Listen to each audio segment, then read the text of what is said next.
96.5 The Fan. KFNC FM and 8. Welcome into The Drive with Carrington Harrison on your home for Chiefs football. Touchdown, Kansas City! And your home for Royals baseball. Fastball hit high in the air, deep left field, way gone into the bleachers. A two-run homer for Bobby Witt Jr. Watch The Drive by subscribing on our YouTube channel or listen on demand with the Odyssey app or wherever you get your podcasts. This show is always going to stand on principles. Dippin' Dots are incredible. Red Lobster is the best restaurant that America has to offer, and baked beans are trash. You're listening to Kansas City's FM sports station, 96.5 The Fan. Here's C-Dot.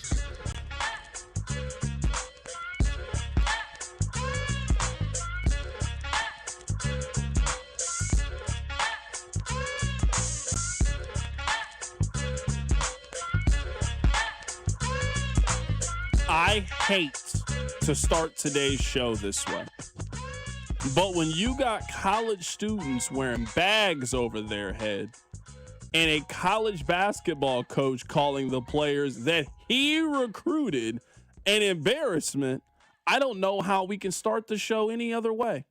Let's do this. Another day, another dollar, another edition of The Drive. You are listening to The Drive on 96.5 The Fan, 96.5thefan.com, and also the Odyssey app.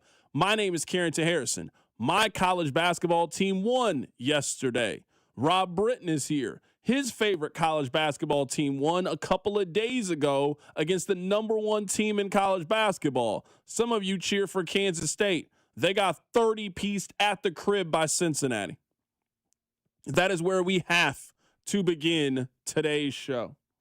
We have a lot to get into in today's show. We are not going to spend all 4 hours breaking down Kansas State basketball. I value my own time. I value your time more than to do something like that. But we are going to talk a little K-State today. We will talk about the Missouri Tigers that got a much-needed win on the road in SEC play. Matt Verderam of Sports Illustrated is going to join us on the show to do a little off-season recap with the Kansas City Chiefs. A lot to get into in today's show. Before we dive deep into the number one story of the day, I need to remind you guys of a couple of things. Number one, I need you listening to The Drive each day at 2 o'clock right here on 96.5 The Fan. Number two, I need you to tell one friend to check out the show. I would greatly appreciate it. And number three, and most importantly, I need you to remember that the open of the show each and every day is brought to you by our dear friends over at The Other Place. If you're looking for a place to catch the game, maybe grab something to eat, get yourself a drink, some incredible specials, some great people, televisions, and big screens everywhere, then look no further than our friends over at The Other Place. I usually want to start the show positively.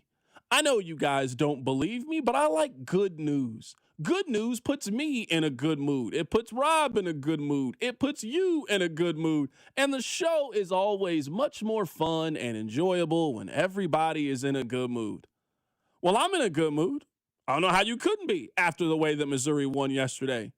Rob, I know that we got some Darren Peterson stuff, but for the most part, you're in a good mood. Kansas is one of the 10 best teams in college basketball. The expectation is that Darren Peterson is going to play on Saturday. Knock on wood. You can never guarantee that, but all things point to they're fine right now in Jayhawk land. Missouri is currently on the right side of the NCAA bubble.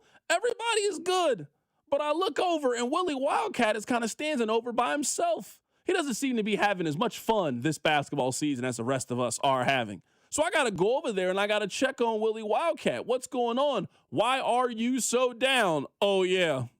Last night is why. Let me play this audio for you, and I'll give you more commentary on the other side. This is unacceptable behavior, in my opinion, from a head coach. The words of this coach, in my opinion, it screams out, you guys did this, not me. I don't like this. We win together, we lose together. And what I hear is a head coach who is trying to pass the buck. What I hear as a head coach trying to shift the blame and shift the narrative around them. No, no, no. You are the adult here. You are the highest paid person in the room. You are the CEO of a major company. I'm not letting you off this easy. So I understand you're frustrated. I get that this season hasn't gone the way that anybody in Manhattan played it. But just 10 days ago, you were telling me that you didn't have a message for the fans. And now you come out and you drop a ether, hit them up, not like us diss towards your own team. This was embarrassing. These dudes do not deserve to wear this uniform. There will be very few of them in it next year. I'm embarrassed for the university. I'm embarrassed for our fans, our student section. You know, it is just ridiculous. We got practice at 6 a.m. tomorrow morning, and we will get this thing right. I have no answer and no words. So y'all got two questions. So whoever want to ask two questions, I'll answer them to the best of my ability right now. But right now, I'm pissed. All right. This is the first analogy of the day that I would like to make. I don't use this analogy to offend anyone. This is just the analogy that comes to my mind when we are discussing this situation. I would say that we all have a friend that has gained some weight. We all have a friend who has gained some weight, understands that they have gained some weight, and talk to you about how they are going to do something about it. And you are encouraging to this person. Yeah, man, of course you should change your diet. Of course you should work out. Of course you should take better care of yourself. I'm willing to help you do those things. And your friend replies to you, yeah, I'm going to do it, man. Of course, man. You know, man, I want to eat better, man. I want to be more healthy. I want to get a walking pad. I want to do all of these things. Next thing you know, 3 months later, 4 months later, you look up and your friend has not put in any of the action towards the goal that they told you that they had. K-State fan, all of us identify what the problem is. I think you guys also identify what the problem is. Nobody is trying to tell you that this year is going great for Kansas State. I don't know how you can say that. They just got a 30-piece McNugget at the crib by Cincinnati. They were non-competitive against their rival. They are not going to make the NCAA tournament. They are going to play in session 1 of the Big 12 tournament. They are quite possibly the worst team in the Big 12. Your head coach is saying that the players are embarrassing and don't deserve to wear the uniform. Students are wearing Aldi's bags over their head. I mean, they couldn't even go to Constantino's for the guys. They couldn't go to Hen House for the bros. They went to Aldi's. They're wearing Aldi's paper bags on their faces at the game. There were 3,000 people in attendance at the game. I was seeing K-State people call it the Octagon of Room is what they were calling it. That's what they called it, Octagon of Room. So I'm not here to tell you something that you don't know. You know that you're getting a little heavy. You know that you're a little bit overweight. Are you guys going to do anything about it? Are you guys willing to put the coins together? Are you guys willing to come up with the money to get this done? This is, I would say, a common misconception about donations. Now, it is always great to have one super rich person pay for everything. But you know that sometimes $5, $10, $20 add up over time? That if K-State could get 10,000 people, for example, 10,000 people to commit that they are willing to give $500 to Kansas State athletics, you could put a significant dent in this and make it more manageable for you to get rid of your head coach. If you could get 10,000 people to give $1,000, you don't need one super rich oil money. No, you need a lot of dedicated Kansas State fans that love Kansas State athletics to come together to stand before us and say, this is unacceptable. We are embarrassed by what is happening. This is the lowest point of Kansas State basketball that I can remember in the 2020s. Maybe there is a time that has been lower than this. Students wearing bags on their head, 3,000 people, 4,000 people showing up to basketball games, getting a 30 ball from Cincinnati. It's one thing to let Kansas smack you around a little bit. Cincinnati's coming into the crib. They had a 41-15 lead late in the first half. They had their way with you in your building. You are a proud fan base, and you should be. Manhattan is an incredible place. Kansas State is an awesome university. The rest of us identify that it's a problem. You identify that it's a problem. Are you guys willing to put the money together to put Jerome Tang and this basketball program out of their misery? Because this week, that basketball program has done nothing but embarrass you. It has done nothing but bring you shame. It has done nothing but bring you unhappiness. It doesn't bother me. I cheer for Missouri. It doesn't bother Rob. He cheers for Kansas. The rest of us are laughing at you. Are you willing to do something about it? This is your mess to clean up. This is your problem to solve. Are you going to solve it? I think we are all waiting to see. But I will add this before we're joined by Matt Verderam. That was the words of somebody that feels like it doesn't matter one way or the other. I'm either going to get another year and you guys are going to give me more NIL money to try again, or you're going to fire me and give me $18 million. I mean, it's a no-lose situation. If I knew I could come up here and say whatever I wanted and Odyssey was going to write me $18 million a year, trust me, this show would sound very different. That's how Jerome Tang spoke. Jerome Tang spoke like two incredible options. Either these people will continue to give me more money to try to fix this problem and build the basketball team that I want, or they're going to pay me a significant amount of money that I will never need to work again. And I don't got to come back to Manhattan. I don't got to come back to Kites or Johnny Calls. I don't got to do that little Wabash cannonball. I don't want to eat your varsity donuts anymore. Bring me my money. That's how he spoke to you guys yesterday.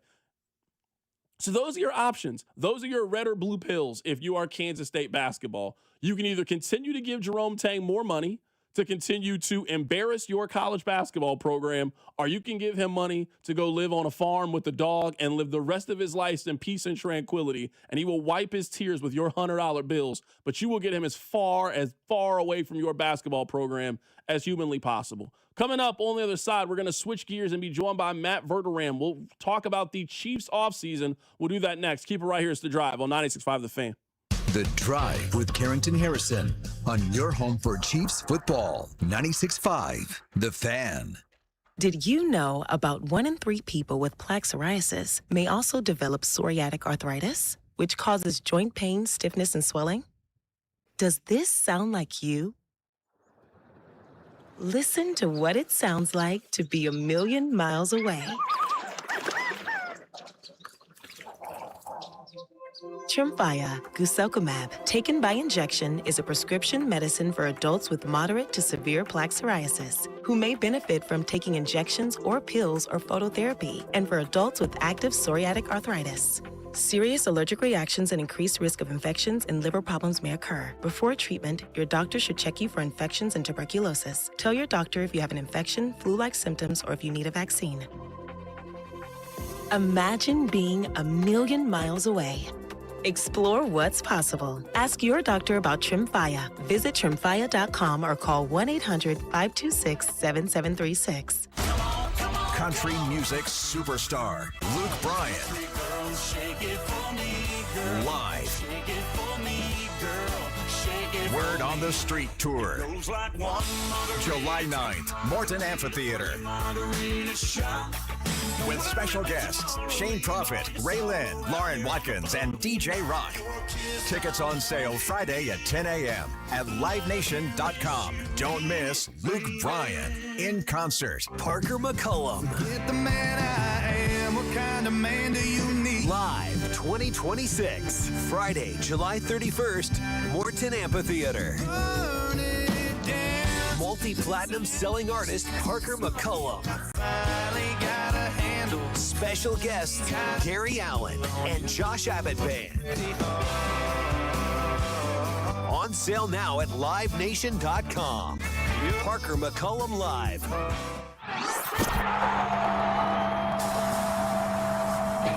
Hey guys, this is Rob Brennan from The Drive on 96.5 The Fan, and we're excited to announce the launch of Beyond the Pitch KC, a limited podcast series documenting the run-up to the upcoming World Cup with our friends over at 98.1 KMBZ. And I'm Scott Parks from Dane and Parks on KMBZ. Beyond the Pitch, KC, features the biggest names who helped make the World Cup in Kansas City possible. And there was a lot of work, plus the major storylines heading into this summer's tournament. This is so much more. This isn't just a podcast about soccer. No, you're right, Rob. It's a podcast about Kansas City, for Kansas City, telling the story of how our town is hosting the world's biggest sporting event. New episodes drop every Wednesday starting on March 4th, along with video clips that can be seen on 96.5 The Fan and KMBZ social channels. So make sure you subscribe. Download Beyond the Pitch KC with Rob Brennan and myself, Scott Parks, on the Odyssey app or wherever you get your podcasts. Did you know about 1 in 3 people with plaque psoriasis may also develop psoriatic arthritis, which causes joint pain, stiffness, and swelling?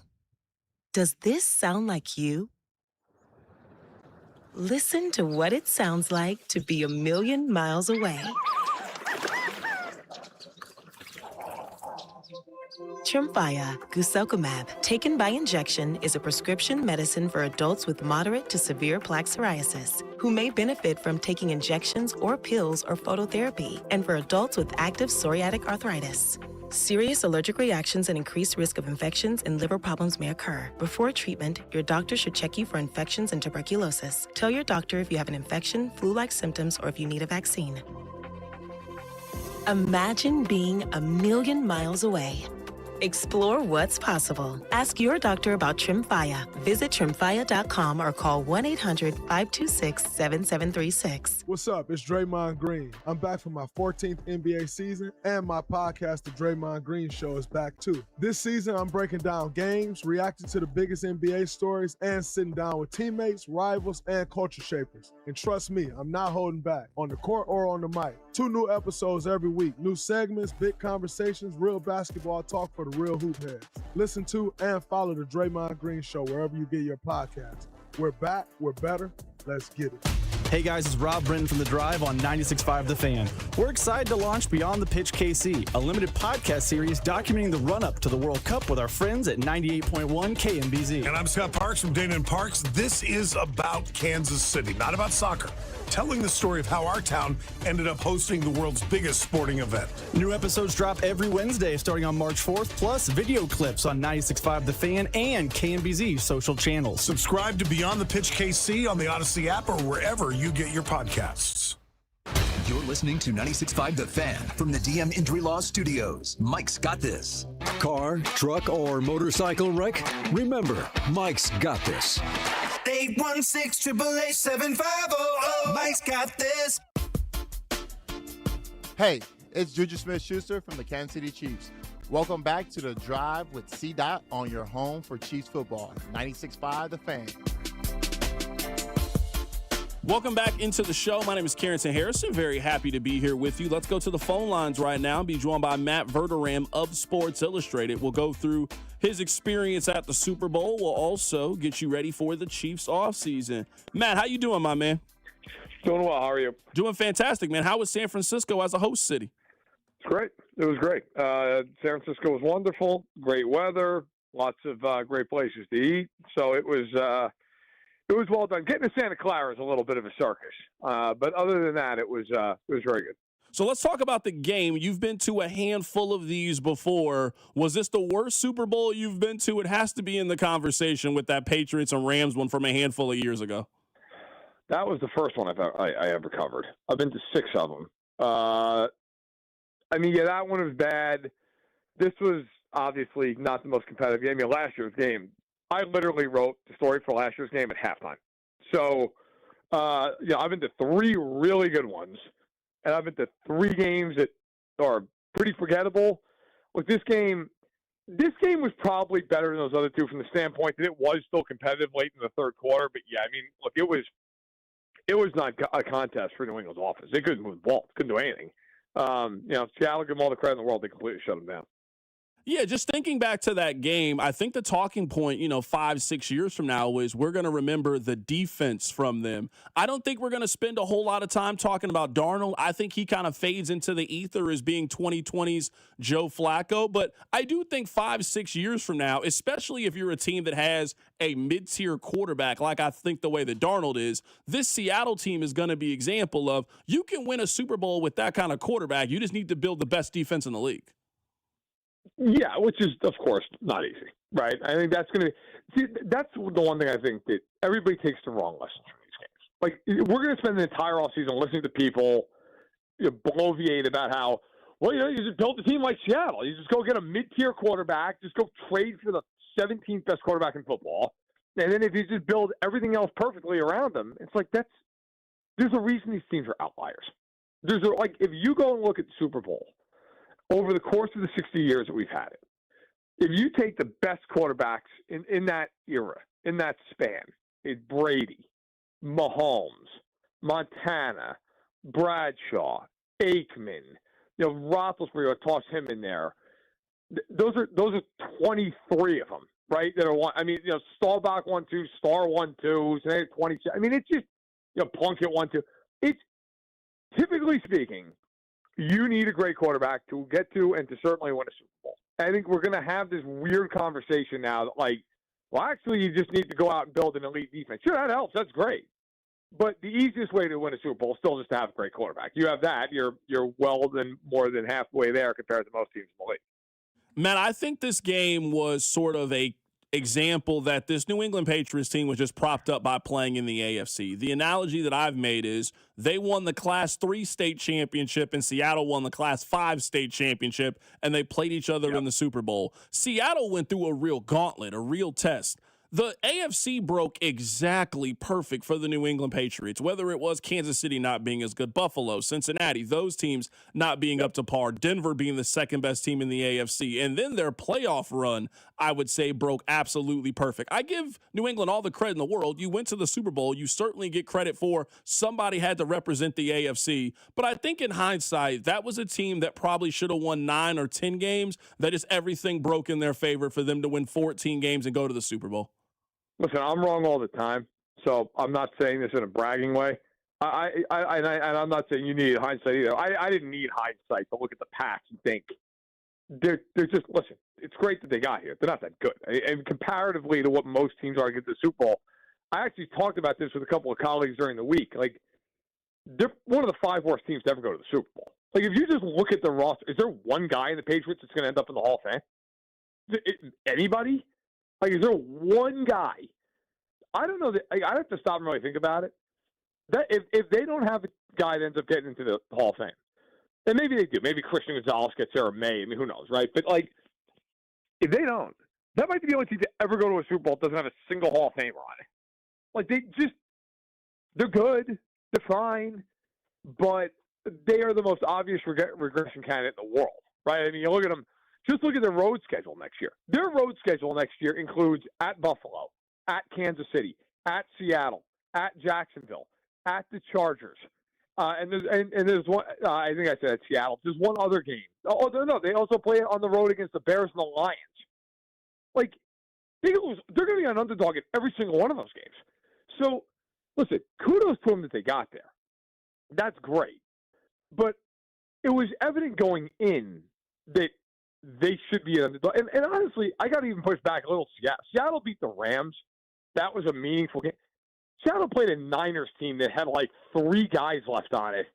The league just wasn't that good. That is the one argument I've seen from some analytics corners. They're a great all-time team. No, they're not. They were a deserving champion. They're a very good team.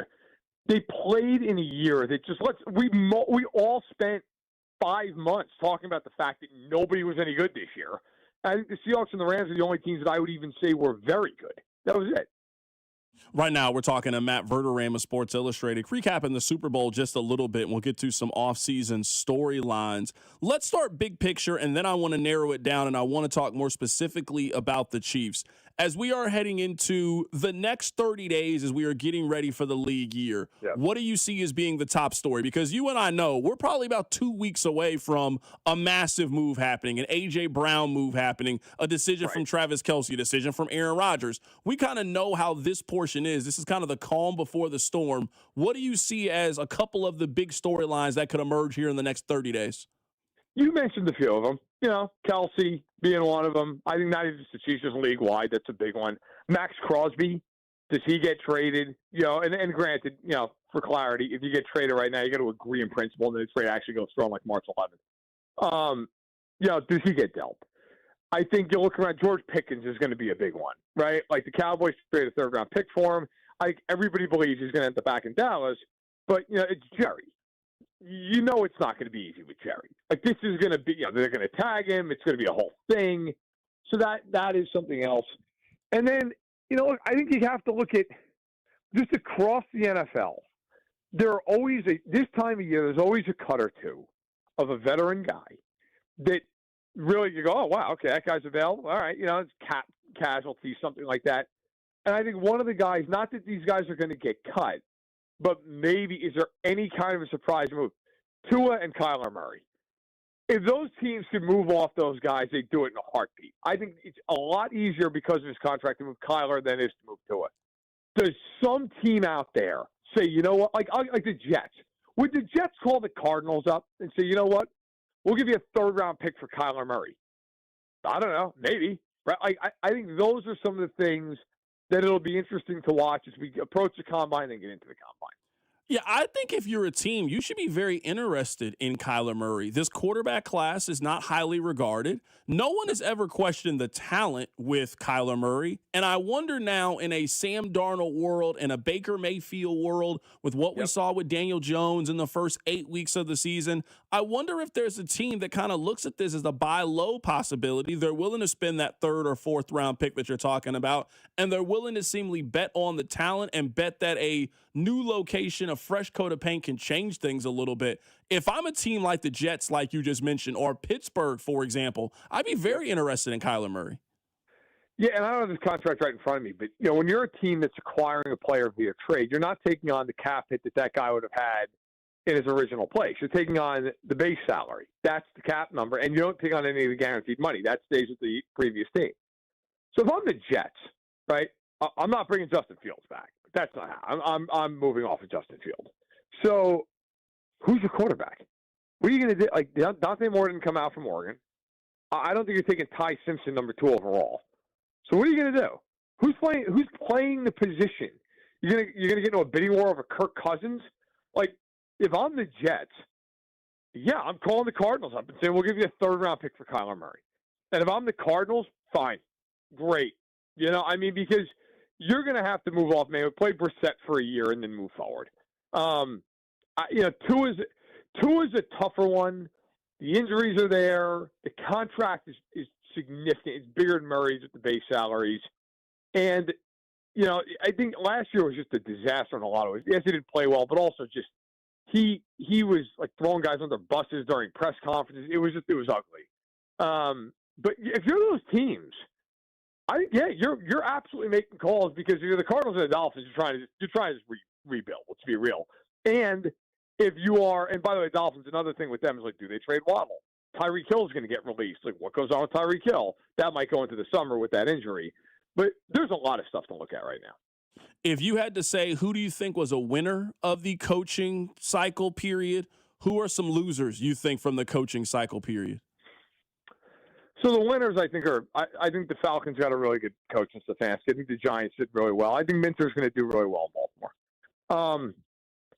It's always hard to say this because you just don't know. But I'll give you 2 teams that I just kind of walked away being like, I just don't love that. One is Pittsburgh. It's not that Mike McCarthy's a bad coach. I think it's in vogue. It's just like pile on Mike McCarthy. He's won a lot of football games. Won a Super Bowl. Mike McCarthy's been a very, very successful head coach. He's also in his 60s. And now, like, the entire thought process seems to be out of Pittsburgh. Well, can we bring back 42-year-old Aaron Rodgers? I can't remember a team that has needed to blow it up more than the Steelers, and they just refuse to. They just are absolutely dug in that we're just going to win 9 games every year, and maybe that's enough. Like, they're not competing for anything other than to just get killed in a first-round playoff game. That's it. They remind me of the Carl Peterson Chiefs toward the end. Where it was just like, well, maybe if we just win 9 games every year, no one will get fired. Like, okay, maybe, but you're terrible. The other team I didn't like, I think the Bills are setting up for a very, very bizarre season because they basically they lose to Denver. The team's in tears. The next, 2 days later, McDermott gets fired. Then they promoted everybody around him who also took part in this failure. Like, Brady's now somehow the head coach of this team after all season long fans screamed their heads off that they couldn't stand him as the OC. You have the GM who gets promoted to president, who's basically drafted nobody for 5 years outside of like Benford and sort of Dalton Kincaid. And then Brady comes in. You're losing the head coach who was the defensive mastermind.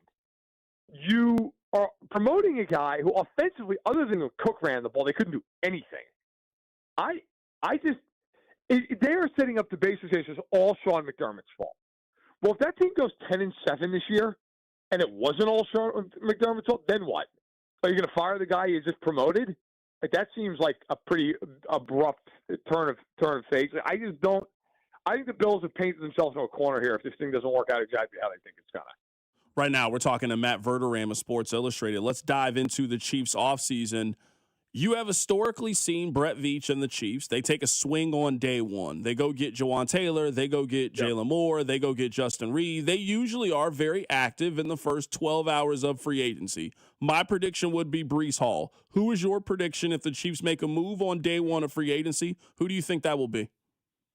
I think it's a running back. So we're in the same boat. I mean, whether it's Breece Hall or Travis Etienne, somebody like that, I think they'd love to get their hands on Kenneth Walker. I just don't know if he's going to be available. Someone like that. Because Jeremiah Love is a tremendous talent. And if the Chiefs could get him at 9, that would be great. The problem is there is no fallback plan at that point.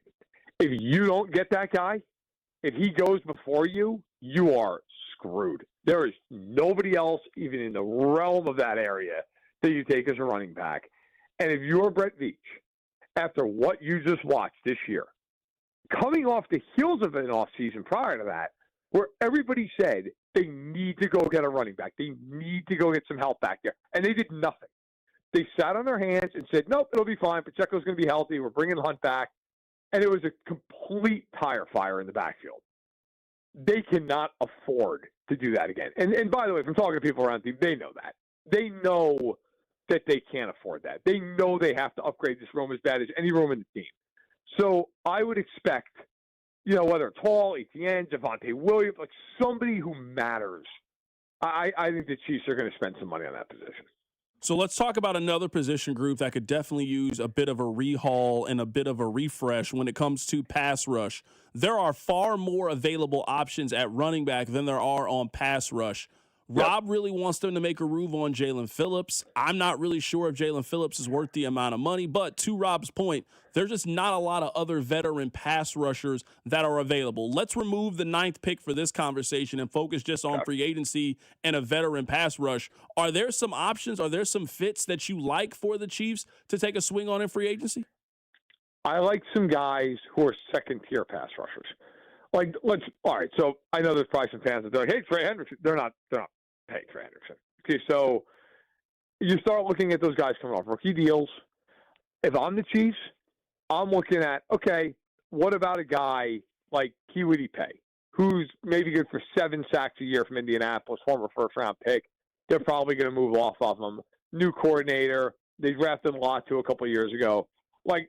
He's somebody who I look at. Boye Mafe of the Seahawks, another guy. I look at him. This year he had a little bit down here, 2.5 sacks, but has been very productive for most of his career.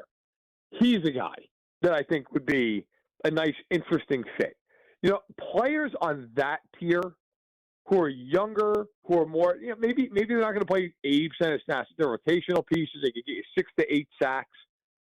I think those guys are interesting for the Chiefs because the Chiefs really, if you look at their defensive front, put Jones and Karlaftis aside. The only guys that they're probably bringing back are the 2 guys who were rookies last year, Gelati and Norman Lott. Everybody else is gone. I can't imagine a world they bring any of these guys back. So if I'm Kansas City, I'm sitting there going, okay, what about those AJ Epinesa from the Bills? Guys like that who aren't going to cost a ton. Because if I'm the Chiefs, I'm trying to bring in about 2 of those guys. And then with that 9th pick, if they can bring it back in free agency, I'm going to that draft class going, all right, I'm taking an edge rusher or a receiver. Whoever is the best player. If it's Reuben Bain, awesome. If it's David Bailey, fantastic. If it's Carnell Tate, terrific. I'm giving myself those options. But I think if you don't do that in free agency, you get to 9, you have to take an edge rusher. And you better hope one of them's there. If they're not, again, now you got a problem.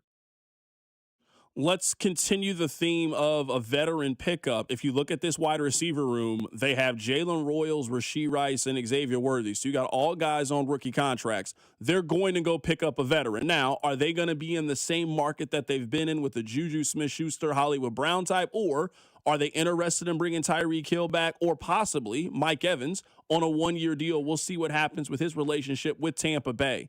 For that veteran wide receiver market, because in the same way you mentioned some guys they're not going to go get on the D-line, they're not going to get Alec Pierce, they're not spending the money for Wan'Dale Robinson, they're not going to get George Pickens, who's going to get franchise tag. They're not in that market. In that veteran wide receiver market, who do you think makes sense in Kansas City? I like Romeo Doubs. I think Doubs is a good player. I think he's a mid-tier guy. But if we're talking more veteran, guys who are 30-something, I mean, look, Evans is still a tremendous player. If they could get Mike Evans on a one, even a 2-year deal, if I'm the Chiefs, I would do it. The one that is fascinating for obvious reasons is Tyreek Hill, because that is one time. A lot of times, we have these discussions, but like realistically, you're really going to go get that guy. It's almost more like fan fiction than it is like actual reality. This one is actually really interesting because on one hand, he's, I believe, age 32 season. Coming off of a really bad injury. On the other hand, he has been wildly productive. It's not like he's fallen off. He has still been awesome. And I think everyone would agree, right? If he can go back to Kansas City, he's going back to Kansas City. I mean, he's basically been flirting with the Chiefs for a year now on social media day and night. Like I can't imagine the Chiefs offering him a contract and him just being like, no, I'm all right, I'm good.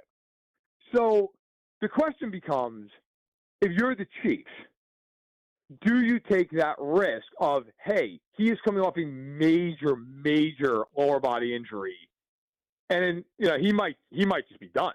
Like, we don't know. But if he's not, and he comes back and he's 90% of what he's been, that guy's still somebody who might have 1,200 yards at 90%. So if I'm the Chiefs, I feel confident in him health-wise. That would be a very, very hard thing to turn down. Last question I want to get your opinion on, and we're talking to Matt Verderam of Sports Illustrated. They've got a major decision and decisions to make in the secondary room. Trent McDuffie is at that point where you got to either decide, do it or don't. You got to either decide that you're going to move on or you're going to extend him and make him one of the 5 highest paid corners in the National Football League. Jalen Watson looks like he's going to walk away in free agency. He's going to be coveted. And Brian Cook also appears to be in that same vein. How are you handling the secondary? How are you handling McDuffie, Watson, and Cook as we head towards free agency? I would personally handle it by signing Watson and Cook and trading McDuffie. That's what I would do. Because I think for the amount of money it's going to take to sign Trent McDuffie on an annual basis, you probably can get both Watson and Cook done, and you're probably not paying as much in guaranteed money. Like, let's live in a world where Cook gets 12 a year. Okay, so Cook gets 3 and 36. And let's say Watson gets 16 a year, 3 and 48. Okay, so now you're paying those two guys, what, it's $84 million? McDuffie's getting more than that. McDuffie's probably getting, what, 4 and 100? 4 and 110? Like, he's a 2-time All-Pro. He's in the prime of his career. He's got versatility. He's a Super Bowl champion 2 times over. I think I was getting paid a fortune. And I don't care. The Chiefs can argue all day long, well, he's a slot guy. They're not going to care. He's going to want top dollar. He should want top dollar. And if I'm the Chiefs, the problem is, to my understanding of this, look, McDuffie's a great teammate, great guy from all accounts. I think McDuffie would prefer to play outside.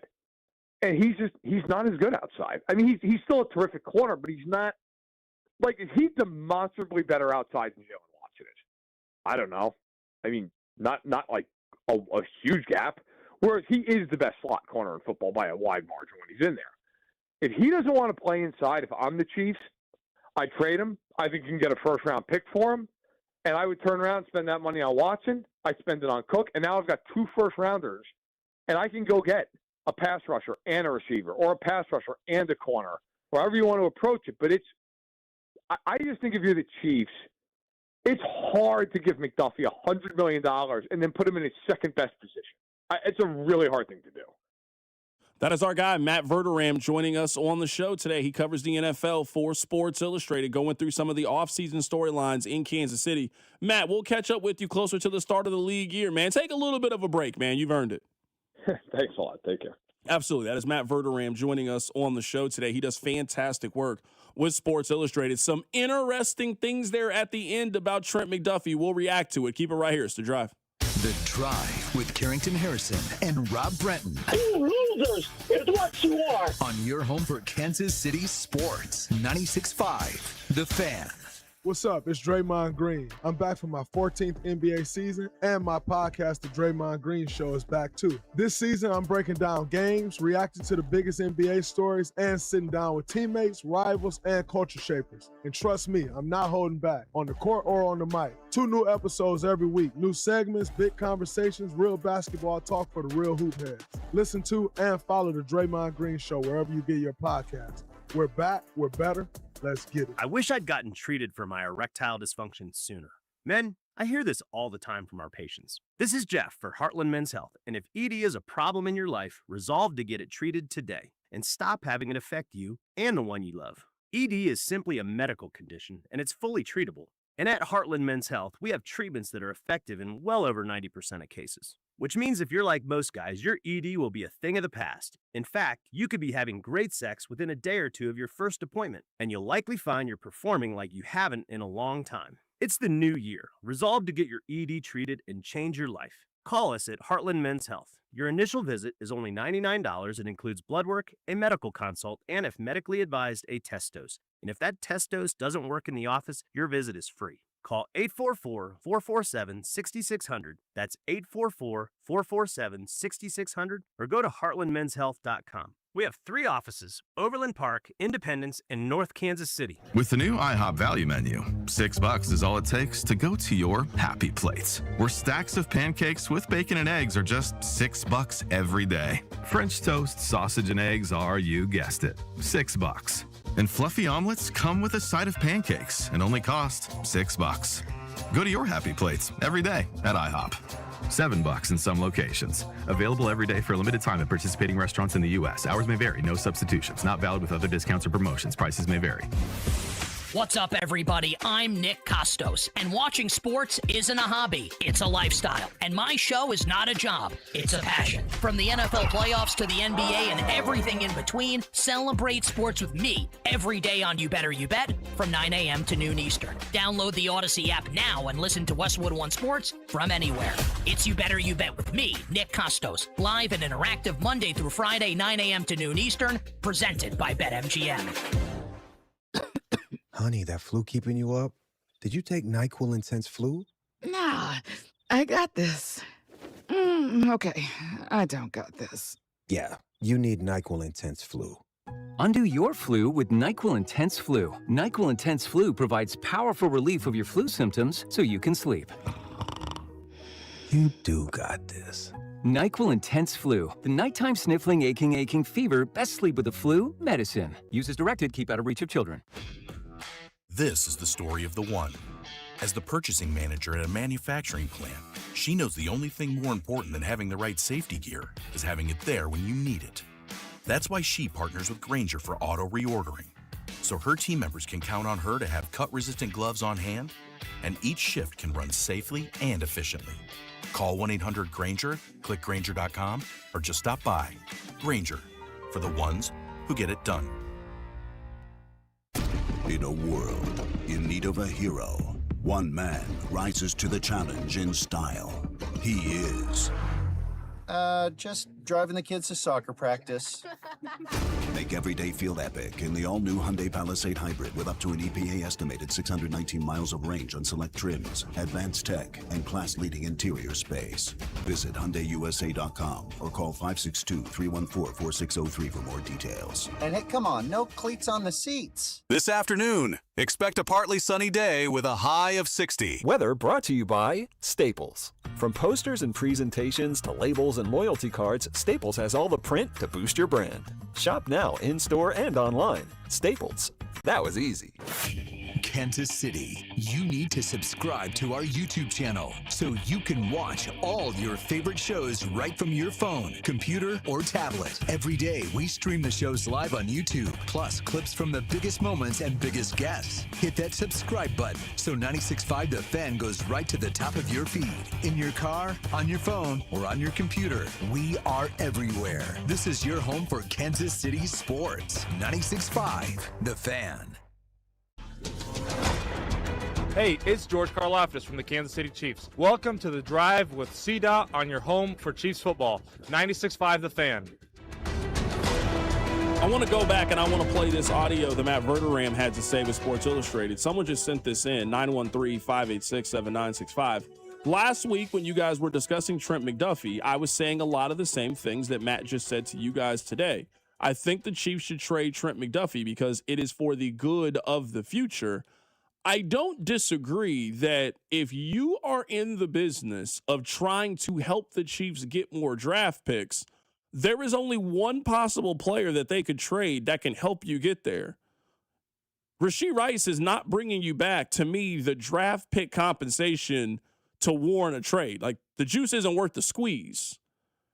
I do think that is the case with Trent McDuffie. If you move on from Trent McDuffie, now I might disagree on whether or not you get a first-round pick, but you get probably somewhere between 25 and 45, and only takes one team, and you also get an additional pick. And for a team that only has 6 draft picks this cycle, you could certainly sell me how not taking on a big contract, rolling the dice again, and keeping that cap flexibility, you can definitely sell me on how you think that is in the best interest for everybody. I want to play this for you guys in case you missed it. Here is Matt Verderam, and we asked him what would he do with Trent McDuffie, Jalen Watson, and Brian Cook. The Chiefs have to make a decision on all 3 of those guys here in the next 30 days.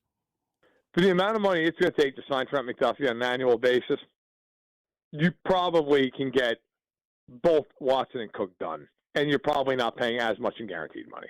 Like, let's live in a world where Cook gets 12 a year. Okay, so Cook gets 3 and 36. And let's say Watson gets 16 a year, 3 and 48. Okay, so now you're paying those 2 guys, what, it's $84 million? McDuffie's getting more than that. McDuffie's probably getting, what, 4 and 100? 4 and 110? Like, he's a 2-time All-Pro. He's in the prime of his career. He's got versatility. He's a Super Bowl champion 2 times over. Like, the guy's getting paid a fortune. You know, and I don't care. The Chiefs can argue all day long, well, he's a slot guy. They're not going to care. He's going to want top dollar. He should want top dollar. And if I'm the Chiefs, the problem is, to my understanding of this, look, McDuffie's a great teammate, great guy from all accounts. I think McDuffie would prefer to play outside. And he's not as good outside. I mean, he's still a terrific corner, but he's not, like, he's demonstrably better outside than Jalen Watson is. I don't know. I mean, not like a huge gap. Whereas he is the best slot corner in football by a wide margin when he's in there. If he doesn't want to play inside, if I'm the Chiefs, I trade him. I think you can get a first-round pick for him. And I would turn around and spend that money on Watson. I'd spend it on Cook. And now I've got 2 first-rounders. That was Matt Verderam, who was on the show earlier today. We were asking him about what he would end up doing with Trent McDuffie. If you want to go through the Chiefs draft, they have the 9th pick, they have the 40th pick. There's probably some pick swaps that you can probably do to maybe make this work. Not with 9, but with other draft selections. Rob, if we're looking at, to me, who are some possibilities, I think Detroit is probably the best pick that you can realistically think. I don't think you're getting much better than the 17th overall pick if there is a team that is willing to make the deal. Because then you also got to factor in, I imagine there's some teams that the Chiefs are not dealing with. I don't think they're trading them to Buffalo, for example, with the 26th overall pick. I don't think they're trading them to Houston or Denver, some AFC teams that are below that 17th overall pick. I think 17 is probably the absolute best case scenario. Detroit, a team that has a lot of pieces on offense. They now need to balance it out a little bit and pick up some pieces on the defensive side of things. Ultimately, I don't think that McDuffie is going to bring you back a first-round pick. Now, we can go through some second-round pick options, and I think it really opens up, and I think some teams make some sense. but I would be a little bit surprised just based on the teams that did make the playoffs and based on who I think could maybe be in a wide receiver needy position. I don't know if there's a match that makes a lot of sense to trade a first-round pick for Trent McDuffie. Listen, Matt's idea is great. On paper, sign me up. You get Jalen Watson, you get an extra first-round pick, you need picks, you keep Brian Cook, you're not deficient in safety anymore. On paper, it's great. I do not believe in real life a team is going to give a first-round pick for Trent McDuffie. I don't. I just think a guy who's about to be due a major contract, so if you trade him, that team has to absorb the major contract. He's a great corner, but what's the value of corner right now in the NFL? I don't know that guy gets back a first-round pick. I love the idea on paper. I just think Trent McDuffie's a second-round pick when it comes to the trade market, which makes, for me, I would keep him because I don't think you're going to get his maximum value on the trade market. So why am I chasing a second-round pick when I can have Trent McDuffie on my roster and I'd be better suited? So on paper, I love Matt's plan. I just think the conundrum is I don't know an NFL team is giving up a first-round pick for Trent McDuffie, so it feels like it's a little bit, like he said about Tyreek Hill, fan fiction-y a little bit. I do want to get back to Matt Verderam's comments here coming up at the top of the hour because he threw out a very interesting scenario about a return with a veteran player that Kansas City Chiefs fans know very well. I do want to read this story, Rob, and it's a follow-up to something that we did yesterday. So yesterday we had the story that more and more couples are making the decision to go 50-50 on Valentine's Day. And my take was there's no chance that you can tell your wife, your girlfriend, whomever, to get all dressed up, put on that perfume that you like, put on that nice dress, some incredible heels. I mean, get the good purse, not the purse that she's going to take to Target. I mean the nice purse, the concert purse. I don't know if you're telling her to do all that. You guys have a great meal, and then at the end of it, you're taking out your debit card, she's taking out her debit card, and you're asking the waiter to split the bill right down the middle. I don't know if you're doing that. And, Rob, you and I's position was very simple. Stay in your financial lane.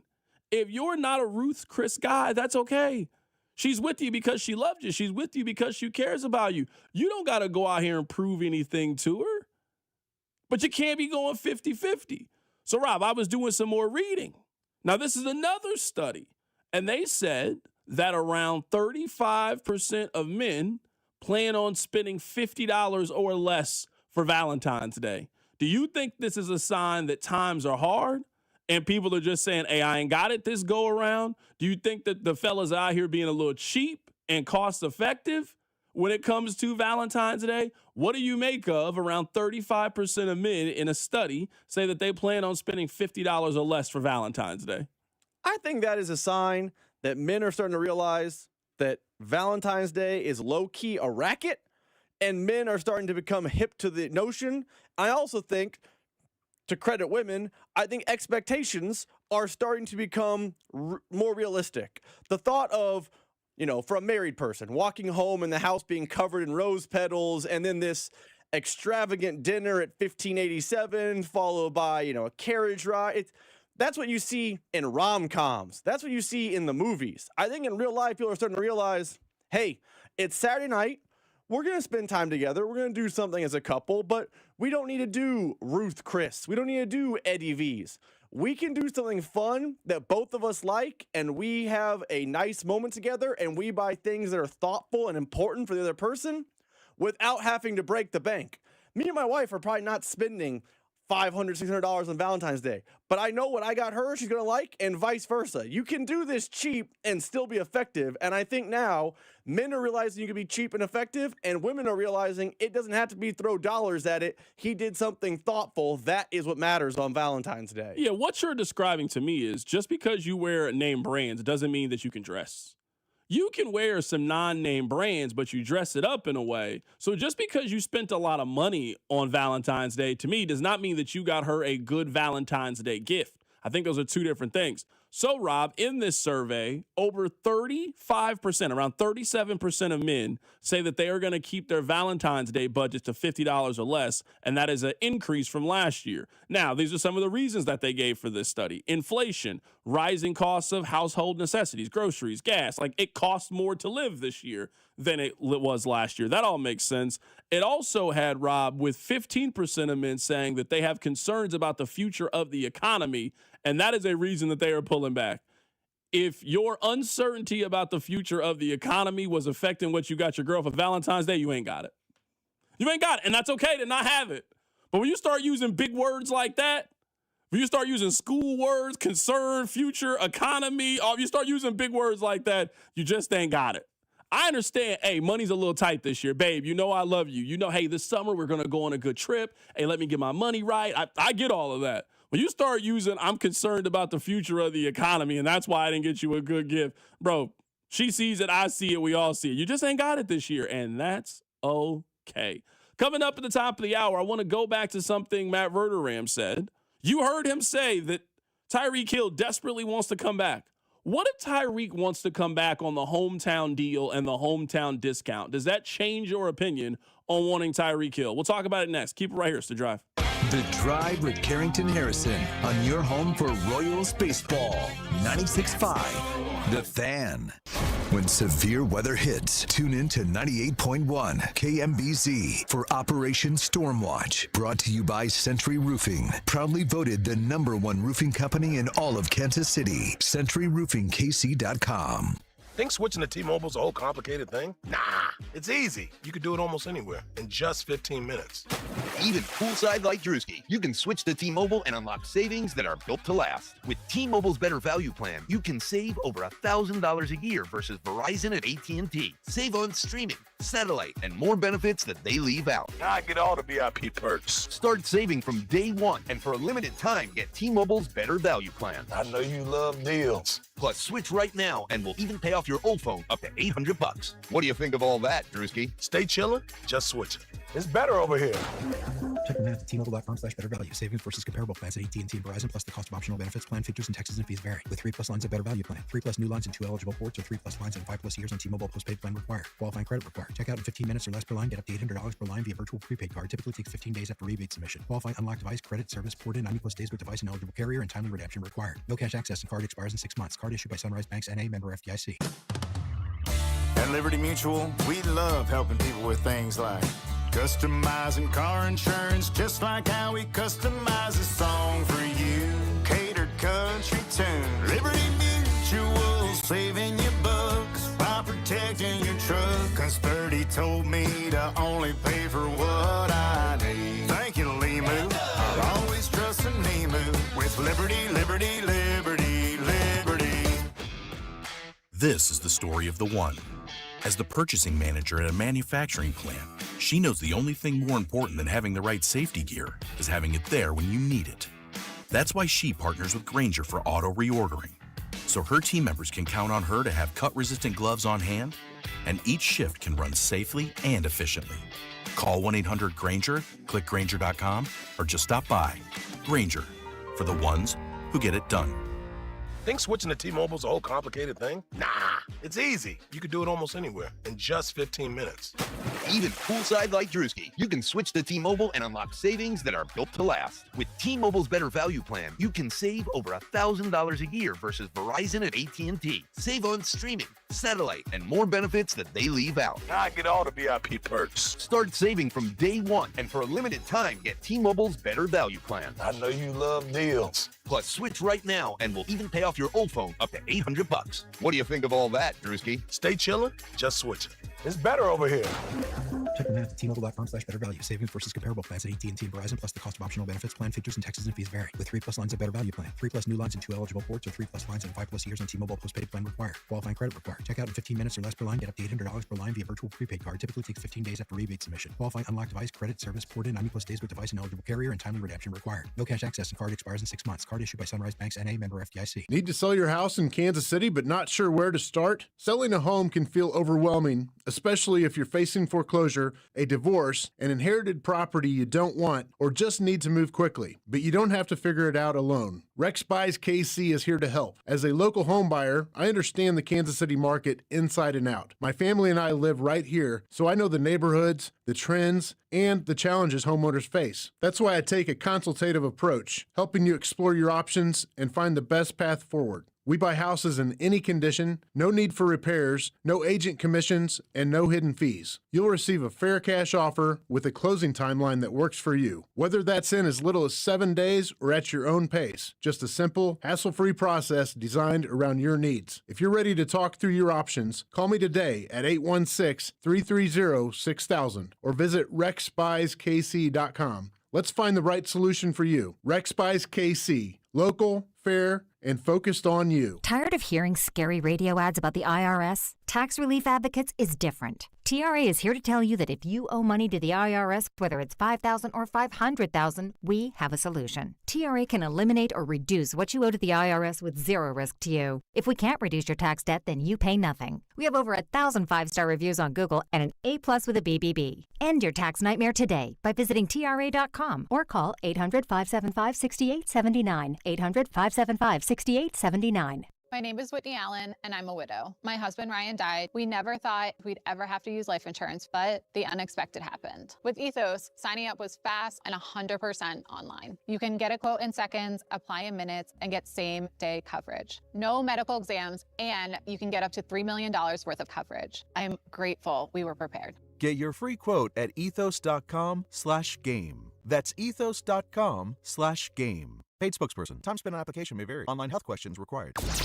All-star coverage across Odyssey Sports is powered by Factor. Factor meals make it easy to feed your performance. Factor. Eat like a pro. Look out for Max Minute on Twitter, Instagram, and YouTube Shorts every Monday, Wednesday, and Friday. This is Kansas City's FM sports station, 96.5, The Fan, KFNC FM and AM, HD1 and HD2, Kansas City, an Odyssey sports station.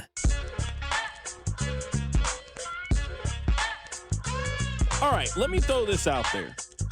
This is just some good sports talk fodder because there really ain't a whole lot popping off right now. You guys know that Tyreek has made a lot of mention to Tyreek wants to come back to Kansas City. Now I'll play for you guys what Matt Verderame had to say in just a little bit, but text line 913-586-7965. What if privately Tyreek Hill has expressed to the Chiefs, hey man, I'm ready to come back. I think this is going to be Kelsey's last year. I saw you guys miss the playoffs.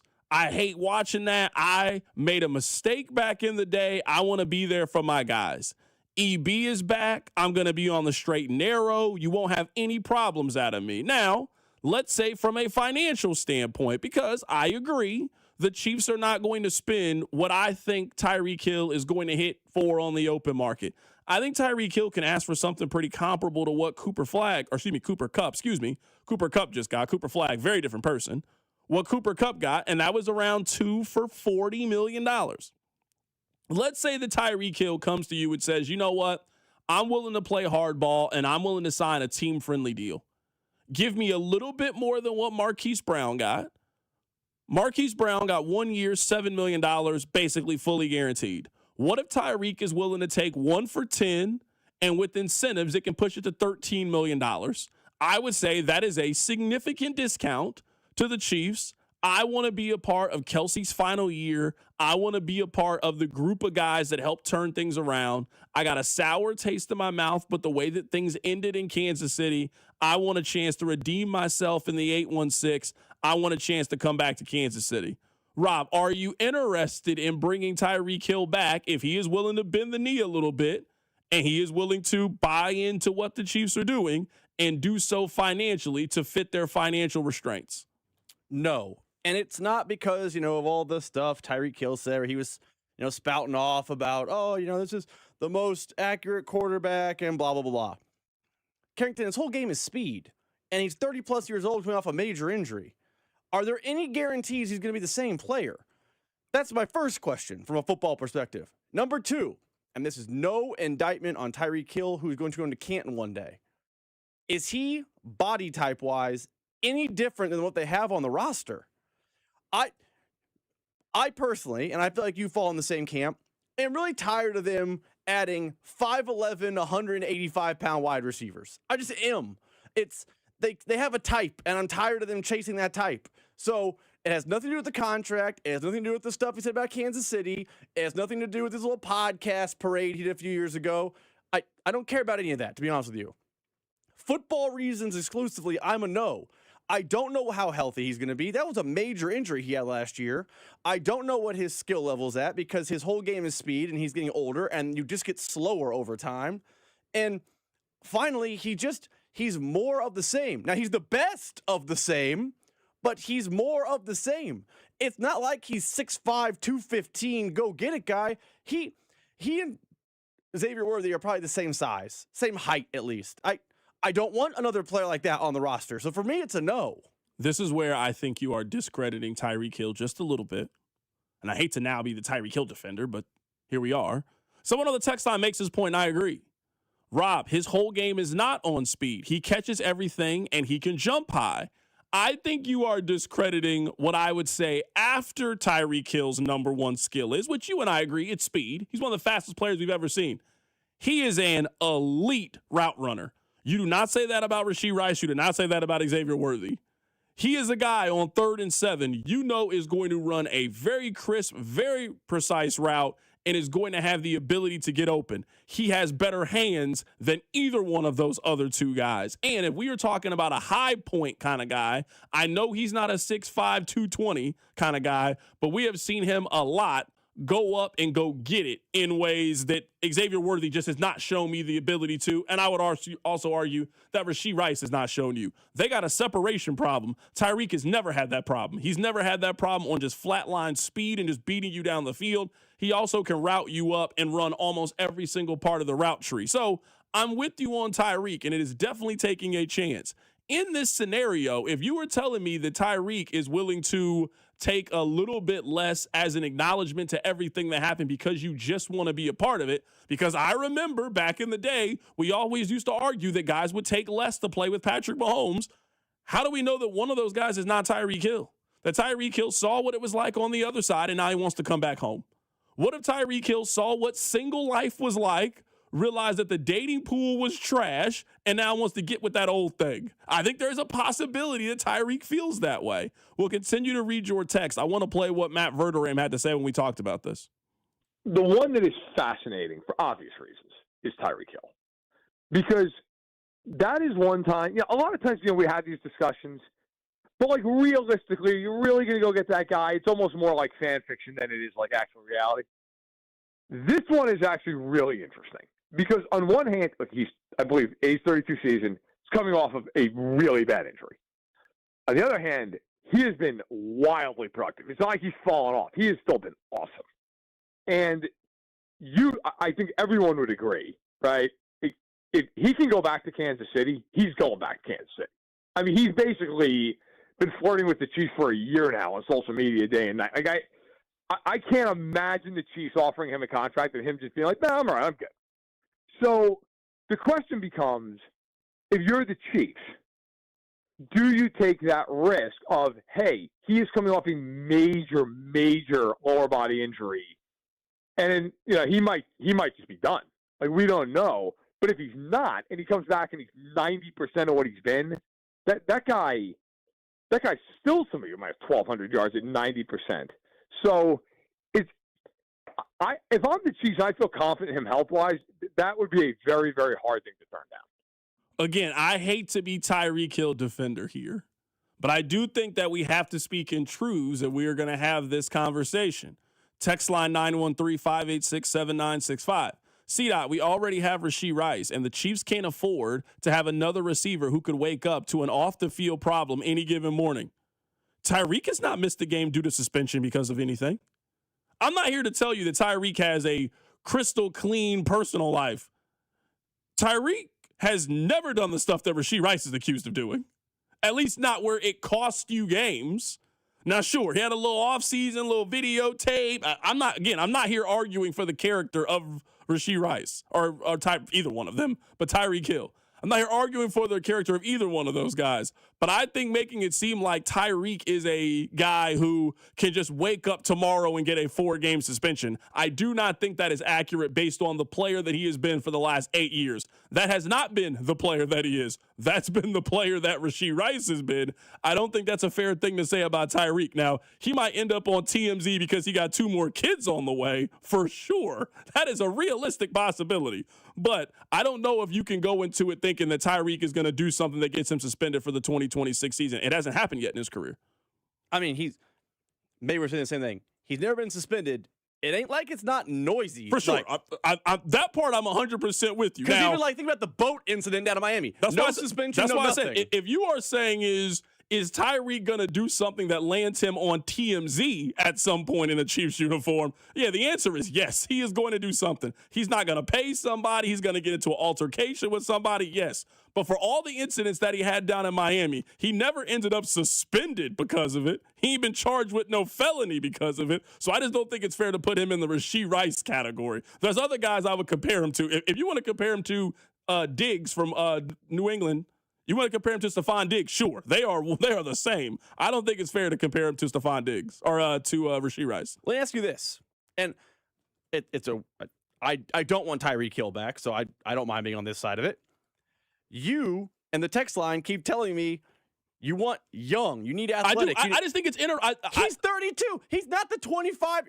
It's odd to me that as the offseason approached, all I heard from you was you got to have hold on. That's not fair to say because I'm on that side. But your two top targets at receiver are Mike Evans and Tyreek Hill. Tyreek Hill would not be a top target for me, but you and I also work in Kansas City. If there's a team that we know love reunion, it's them. We wouldn't be having this conversation if we were cheering or talking about another team. We're having that conversation because this organization loves reunions. They love bringing back Hollywood. They love bringing back Juju. They love bringing back Kareem Hunt. They love bringing back Mike Dana and Mike Pennell and all of these guys. So you can't come on here and tell me you'd be stunned this offseason if we saw a report from Ian Rappaport that the Chiefs are re-signing Tyreek Hill. That would be the most on-brand thing they could do this offseason is bringing back Tyreek Hill. Let me ask you this. Just what we know about the Chiefs, it is more likely they sign Tyreek Hill than sign Alec Pierce. So I'm saying that's true. I'm saying is a guy who's 25 years old in his prime that provides all of those things that you were talking about. It is much more likely they sign Tyreek Hill than them. I'd argue it's more likely they sign Tyreek Hill than Breece Hall if we're talking about based on what the Chiefs actually do. So that is not what I would do. I would not sign Tyreek Hill to a contract. But let's not make it seem like the Chiefs would not bring back an old player who they know, who knows the system, who can day one fit in the locker room. That absolutely is Tyreek Hill. And I would say, now, you're right. The Chiefs would be interested. Me personally, hard pass. The Chiefs, Brett Veach, if you're listening, you need to get out of this rhythm of always going back to your ex. You did it once and it hit a couple times. You kept bringing Mike Pennell back and it worked. But you know what happened last year? You went back to your ex a bunch and it blew up in your face. You went back to the well with Derek Nottie. He stunk. You cut Mike Pennell. You brought him back. They've already started this offseason by doing that. They have not done it on the personnel side. They ain't made no moves yet, though. Yeah. That's what I'm saying. I'm telling you, personnel specifically, I'm telling him, no more Kareem Hunt reunions, no more Derek Nottie reunions, no more Mike Pennell, no more Kendall Fuller. It's time to be new and different. I don't disagree with you, but my argument would be is for the most important decision, they chose familiar. They are going to have other really important decisions. If this organization wasn't willing to interview new offensive minds, how do we know now when it comes to their philosophy for player acquisition, they are going to have a radically different approach? They didn't have a radically different approach to the most important sideline decision of the offseason. So all I'm saying is it is a possibility. I'm not here telling you they are going to do it or not going to do it. But the reason why it comes up is we know he wants to come back, and we know they love guys that know the system and know what it means to be a part of their system. And the same argument that we were making for their offensive coordinator, well, if Pat wants him back, if Kelsey wants him back, well, what if Patrick Mahomes wants Tyreek Hill back? Especially if Tyreek is willing to play ball and willing to sign a deal comparable to Hollywood Brown. If he's not asking for 2 for $40 and he's willing to sign for 1 for $12, and Patrick Mahomes is like, I need my deep threat guy back, You don't think that Pat has the ability to bring Tyreek back if he really wants to? Because for all the problems about Tyreek, they didn't have any problems controlling him in Kansas City. He wasn't going around smacking people in Kansas City that I know of, allegedly.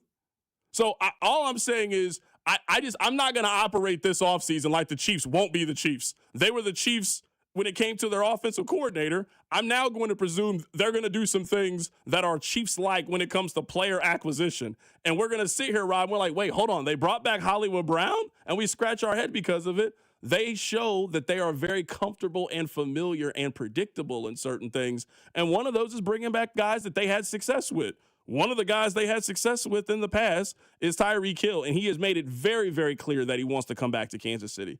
Coming up on the other side, we'll switch gears just a little bit. We have reached that time in the sports calendar. I'll tell you what time it is. Keep it right here. It's The Drive.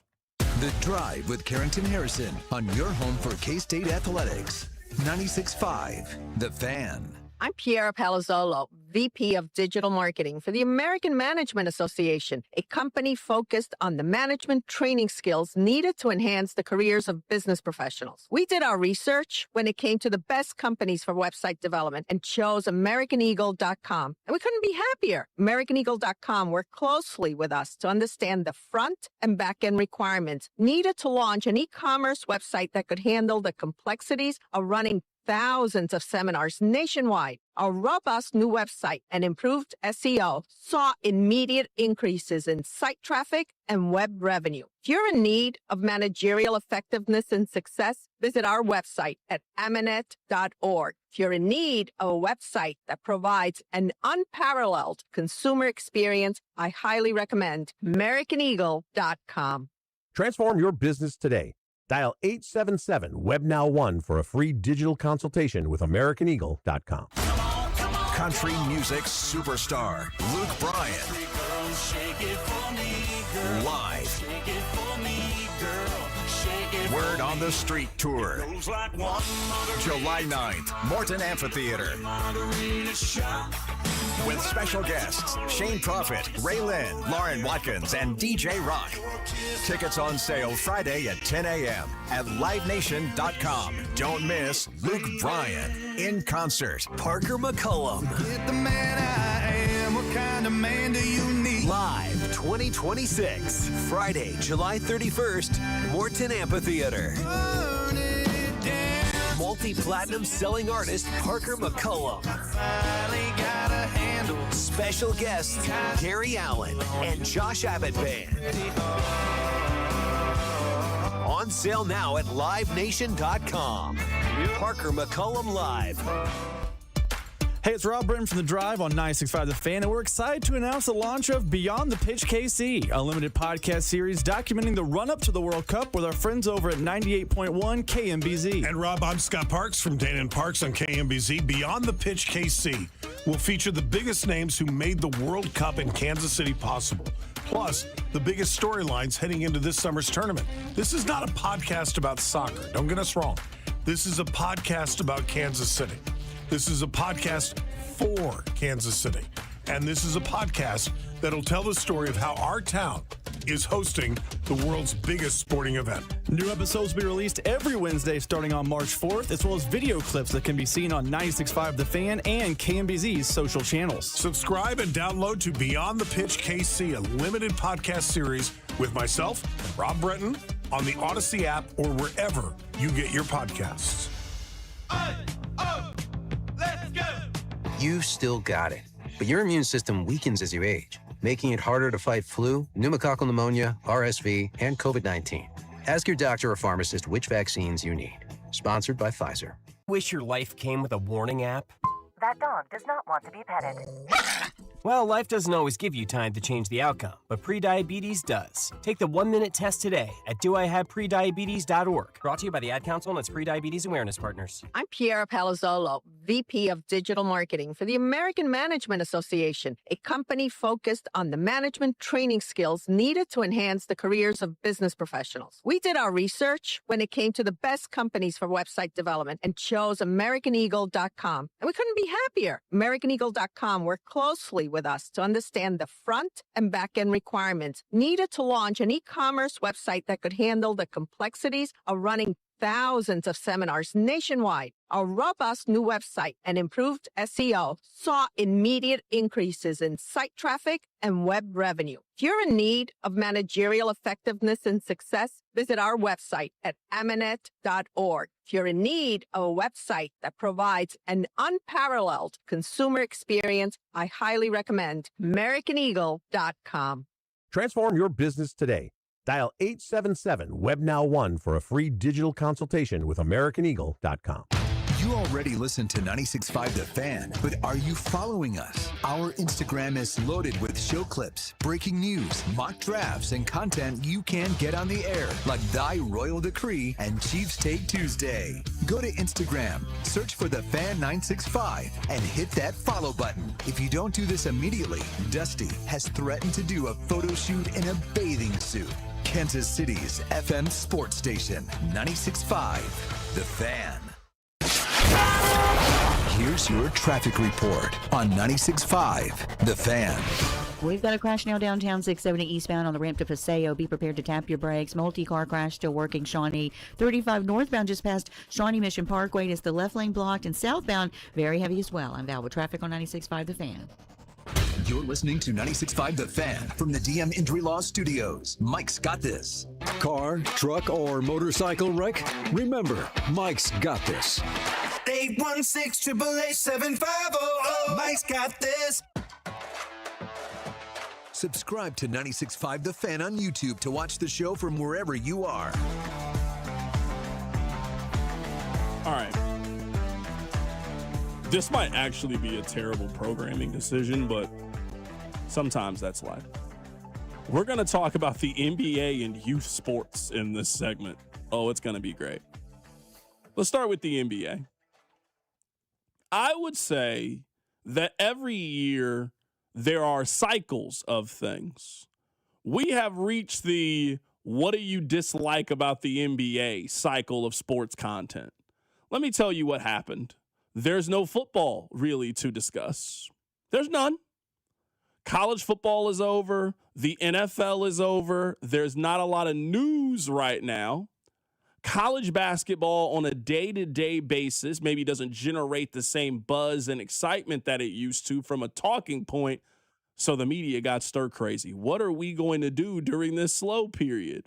Well, I'm going to tell you that if you do this job long enough, and you guys listen to Sports Talk Radio, you know this, you can always play the hits.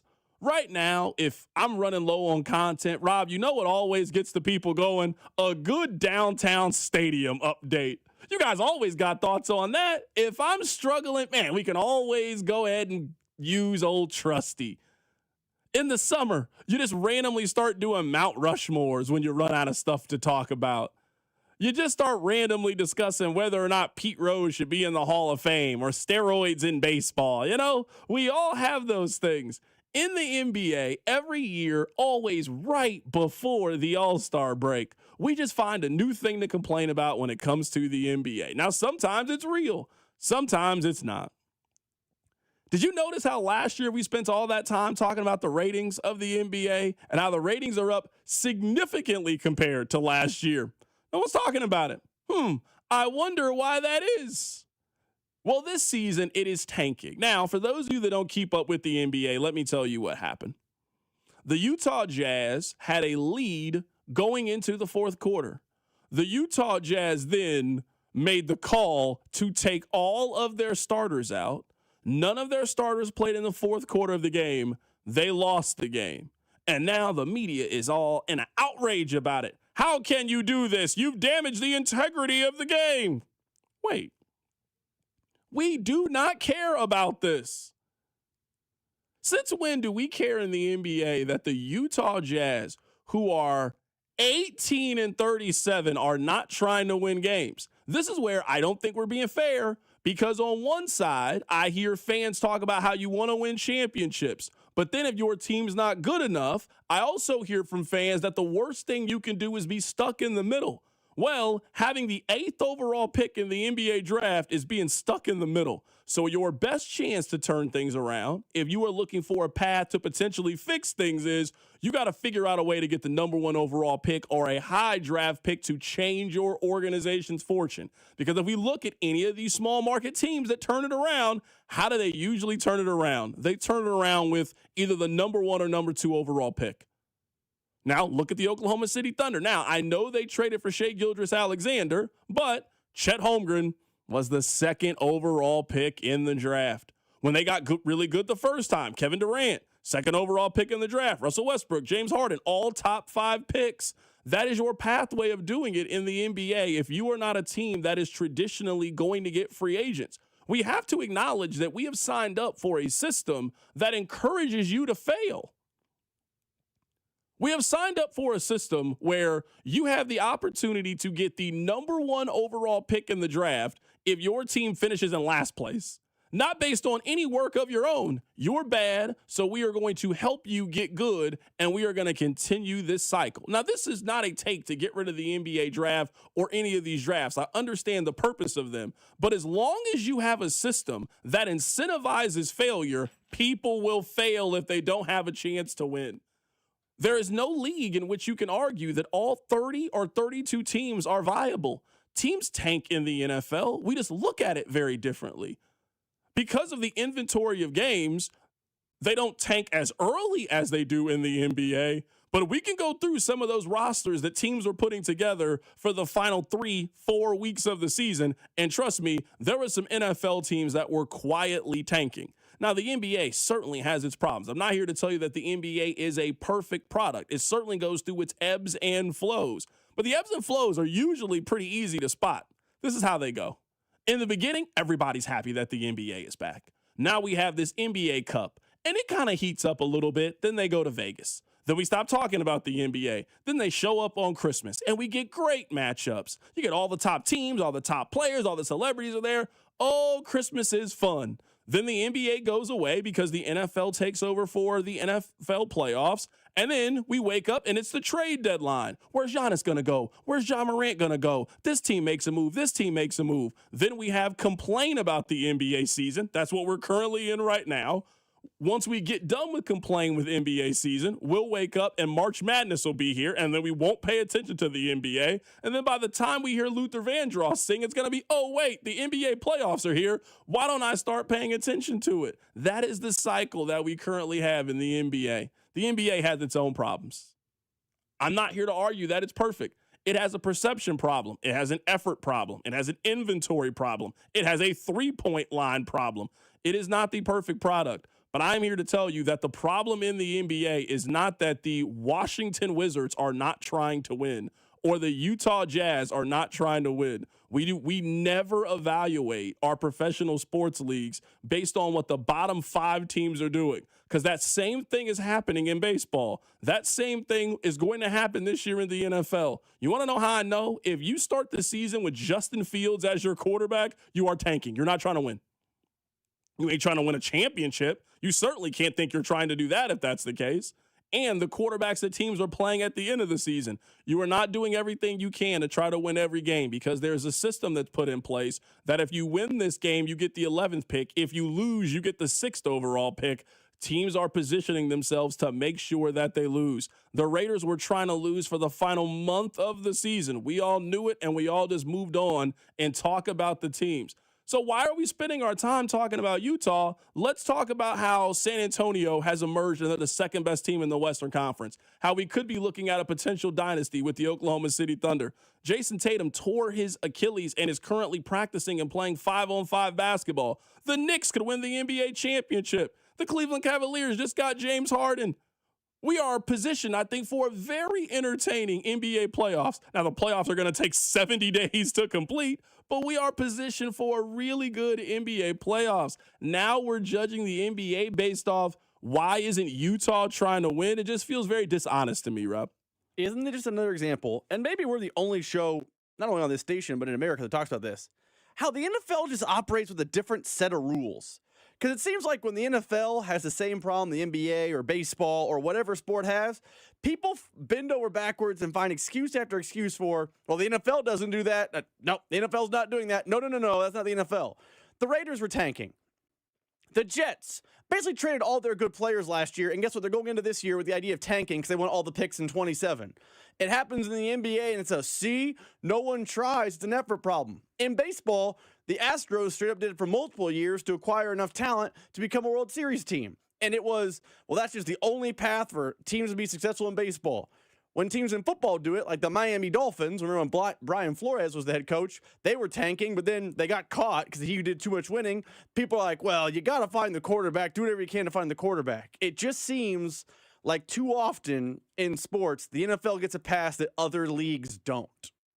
Coming up in a little bit, we are going to head to Norman, Oklahoma. We're going to learn a little bit more about the running back coach for the Kansas City Chiefs. You might have heard of him. DeMarco Murray is their new running back coach. We will catch up with someone who covers the Oklahoma Sooners. We'll do that here coming up in a little bit. Let me go ahead and play the hits here and give you a small update on the downtown stadium. Here's the mayor of Kansas City, friend of the show, Mayor Quint Lucas. Yesterday, he had his State of the Union for the city of Kansas City, Missouri, and he says we are going to get a deal done with the Royals. We will get a deal done in 2026 that's fair and transparent for our taxpayers, our future, and our team. Successful cities must remain centers of activity, and Kansas City will continue its progress with mass generation to ensure that downtown continues to. All right, I don't know where we recorded that from. It sounds like he was talking to a can. I'll just tell you what he said there. I'm going to delete that out of the system. My goodness, I don't ever want to hear that again. That was the mayor of Kansas City. He says that the city, he vows that they're going to do everything in their power. They are going to get a deal done for the Kansas City Royals. You better. That's it. You guys know my stance. I always think the Chiefs are going to move. If you're going to put that on Missouri, if you're going to put that on okay, that's perfectly fine. I think the Chiefs were always going to cross state line. The Royals have communicated time and time again that they want to be in Missouri. In fact, the only location that they entertained the possibility of in Kansas, they closed the book on that, and they are not going to move there. Missouri is an overwhelming favorite in the conversation of where the stadium is going to go. So I certainly hope so. I certainly hope that they keep the Royals on this side of state line. Let's head to the phone lines right now to be joined by Eddie Redzadovich. He covers the Oklahoma Sooners to talk about their new running back coach, DeMarco Murray. Eddie, how you doing today, my man? Gentlemen, good afternoon. I am doing well. Ready for spring ball to start up. Not too much longer before OU's back out on the field, but yeah, definitely some interesting news with DeMarco Murray. It's going to be kind of weird not seeing him on an Oklahoma sideline here coming up next season. Absolutely. So let's talk about that. How surprised are you that he is leaving? Doing my reading on this, it sounds like he was pretty conflicted, but the opportunity to coach in the NFL, to coach with Andy Reid, to coach with Eric Bieniemy and Patrick Mahomes, it sounds like that was just too enticing of an offer.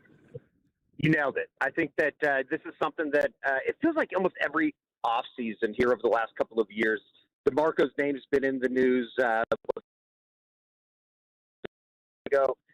Penn State time was a suitor that Oklahoma had to kind of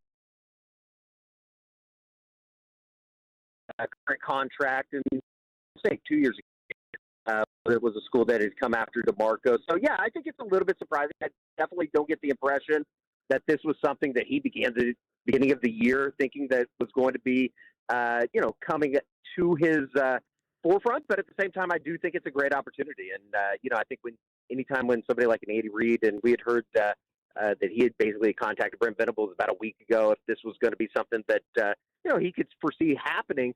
I think it started to become a little bit more real. But at the same time, I think that DeMarco, as certainly a private guy, doesn't keep a whole lot of stuff that is out there, and especially in a college town where you kind of find out a little bit about everybody. It certainly wasn't that way. So, I think it was probably also just kind of time for him to explore and be able to really kind of grow his skill set as a coach, and learning from guys like an Andy Reid, Eric Bieniemy going in offense coordinator. I think it's something that he just could have passed up. And certainly, I think that there's a lot of people. It's kind of weird. It's depending on who you gauge from the Oklahoma fan base.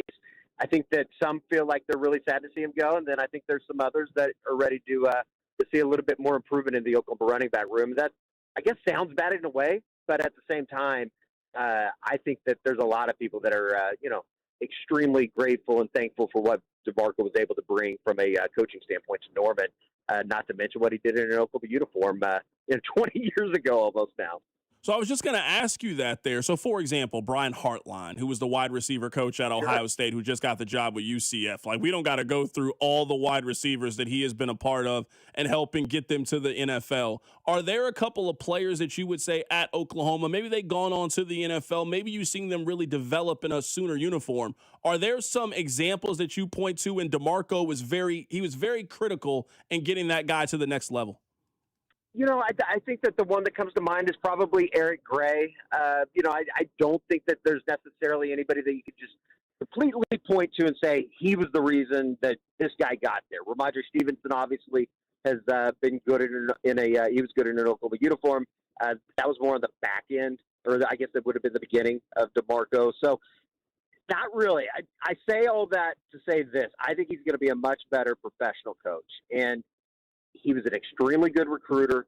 I think it's been lacking in terms of development, but I also do think that from the way that DeMarco handles himself, from the professionalism that he brings into the office every day, his idea of how to operate a running back room and navigate things, I think, is a little bit more on the professional side of it, more so than maybe today's modern college football, where you're having to, I think, for a lack of better terms, kiss some ass, pay some NIL money.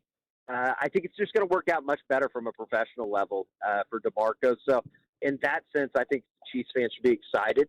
But yeah, I think that that's one thing that Oklahoma fans would gripe about is they haven't had a 1,000-yard rusher in 3 years. From a development standpoint, getting the guys to campus from a recruiting standpoint was never a problem for DeMarco. It was about producing when they got on the field. And a lot of that goes into that Oklahoma's running back problems. And I'm sure that your listeners aren't here to entertain what's going on with Oklahoma's running back situation or the running back room, but it probably hasn't been to the point of the level that a lot of people envisioned it to be. There's a lot of factors that go into that. Obviously, Oklahoma's offensive line hasn't been great over the last couple of years. So I think he's going to be an excellent professional football coach when it's at the end of the day. So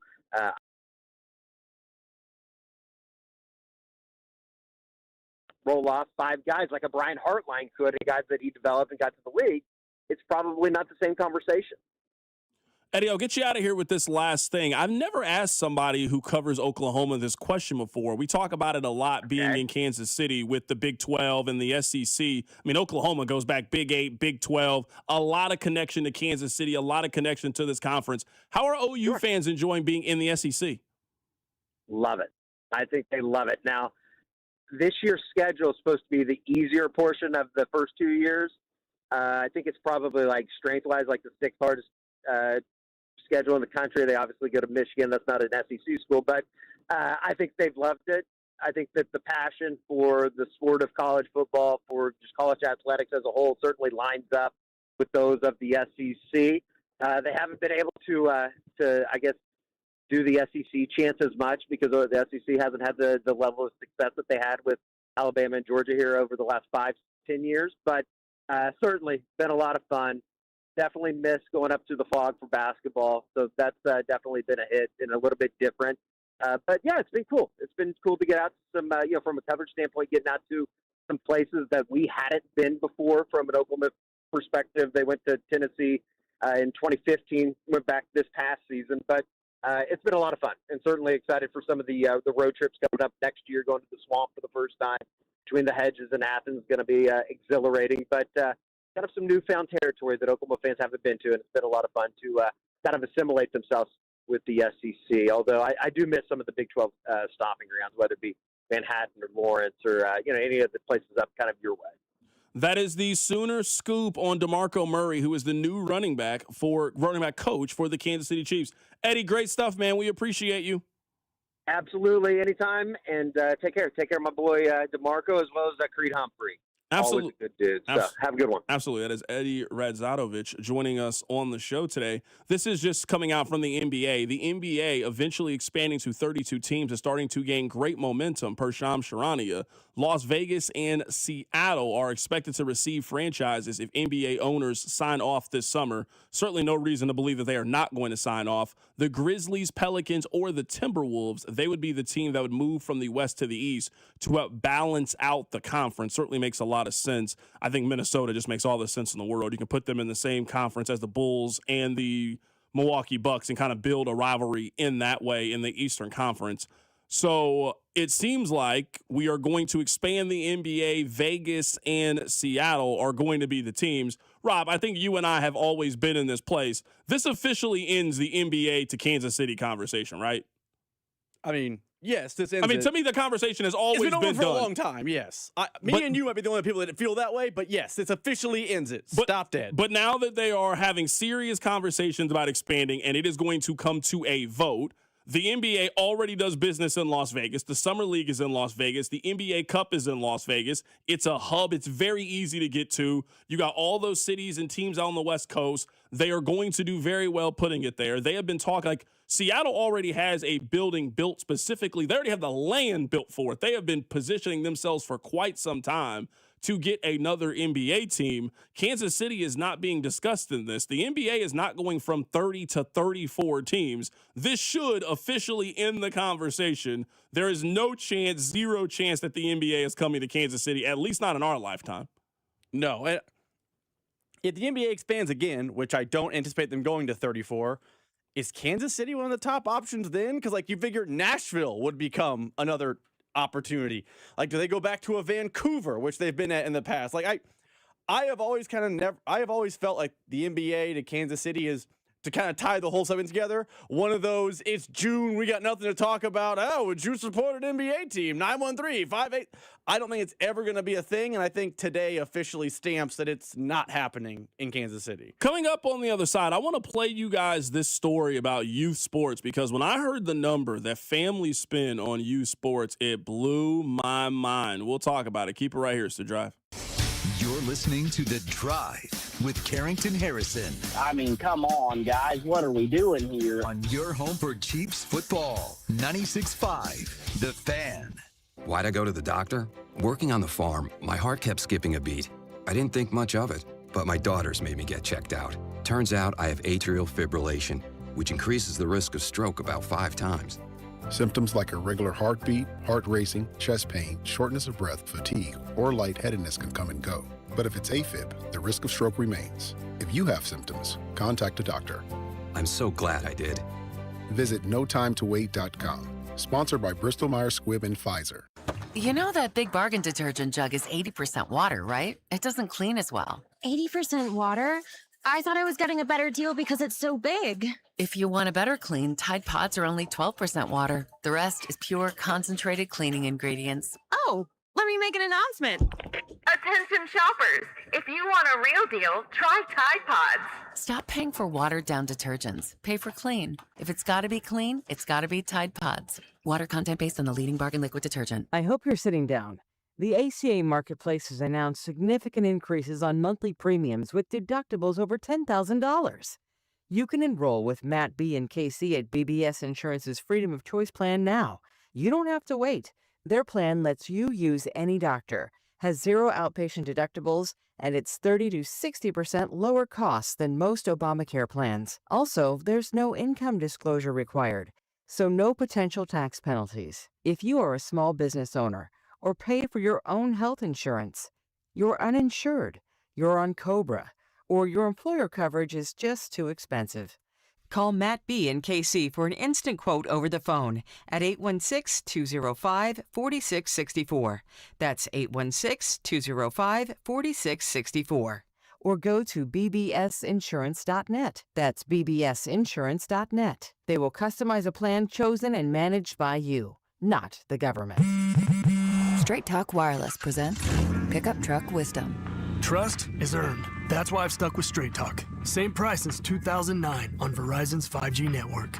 Because shoot, anyone can make a promise. Keeping it for years, that means something. Now plans starting at $25 a month with 4 lines. Find us at straighttalk.com and Walmart. Straight Talk Wireless. Straightforward. Always. Same price claim applies only to the base monthly price of our $45 plan from October 2009 to present. Oh, how's that flu, babe? Did you take Dayquil Intense Flu yet? Nah, I got this. Ugh, okay, I don't got this. You stay on the couch, and I'll grab the Dayquil. Undo your flu symptoms with Dayquil Intense Flu. Dayquil Intense Flu provides powerful relief of your flu symptoms. I'm ready for that to-do list. Wow, you do got this. Dayquil Intense Flu. The daytime coughing, aching fever under your flu medicine. Use as directed. Keep out of reach of children. I'm Boomer Esiason. My mom died from cancer. She was only 37 years old. She didn't have life insurance, and that was devastating for my family. That's why having life insurance is so important to me. Ethos makes it fast and easy. Get a quote in seconds, apply in minutes, and get same-day coverage. You can get up to $3 million in coverage with no medical exam. Get your free quote at ethos.com/play. That's ethos.com/play. Paid spokesperson. Time spent on application may vary. Online health questions required. This is the story of the one. As an HVAC technician, he and his digital multimeter are in high demand. So when a noisy office HVAC turns out to be a failing blower motor, he doesn't break a sweat. With Grainger's easy-to-use website and product information, he selects the product he needs to keep everything humming right along. Call 1-800-GRAINGER, click Grainger.com, or just stop by. Grainger, for the ones who get it done. Shawnee Mission Ford, on a mission to do more. Visit our inventory at ShawneeMissionFord.com. Thank you for a great 2025 and promise to continue giving you reason to shop at Shawnee Mission Ford in 2026. Great selection of new and used vehicles, large discount, top trade allowance, and mobile service when you need it. There's no reason to go anywhere else. Shawnee Mission Ford, on a mission to do more in 26. Here's your traffic report on 96.5 The Fan. This one brought to you by Shawnee Mission Ford. Downtown, the two-car crash still working, 670 eastbound, the ramp to Paseo. A lot of delay through here to go along with a stall, 70 westbound at Admiral, blocking the right lane. I'm Val with traffic on 96.5 The Fan. Welcome to your home for Royals baseball. 96.5 The Fan. All right, I just want to play y'all this story. Now, I don't know how much youth sports cost. I'm sure you guys will tell me. 913-586-7965. All I try to do is I try to take the stories that I think are interesting and I try to bring them to you. And this story was interesting. Listen to the amount of money that this team spends every year for their kids to play sports. Between club fees, private lessons, nutrition coaching, and equipment, the Hoffman family spends more than $16,000 a year on their son Brayson's baseball.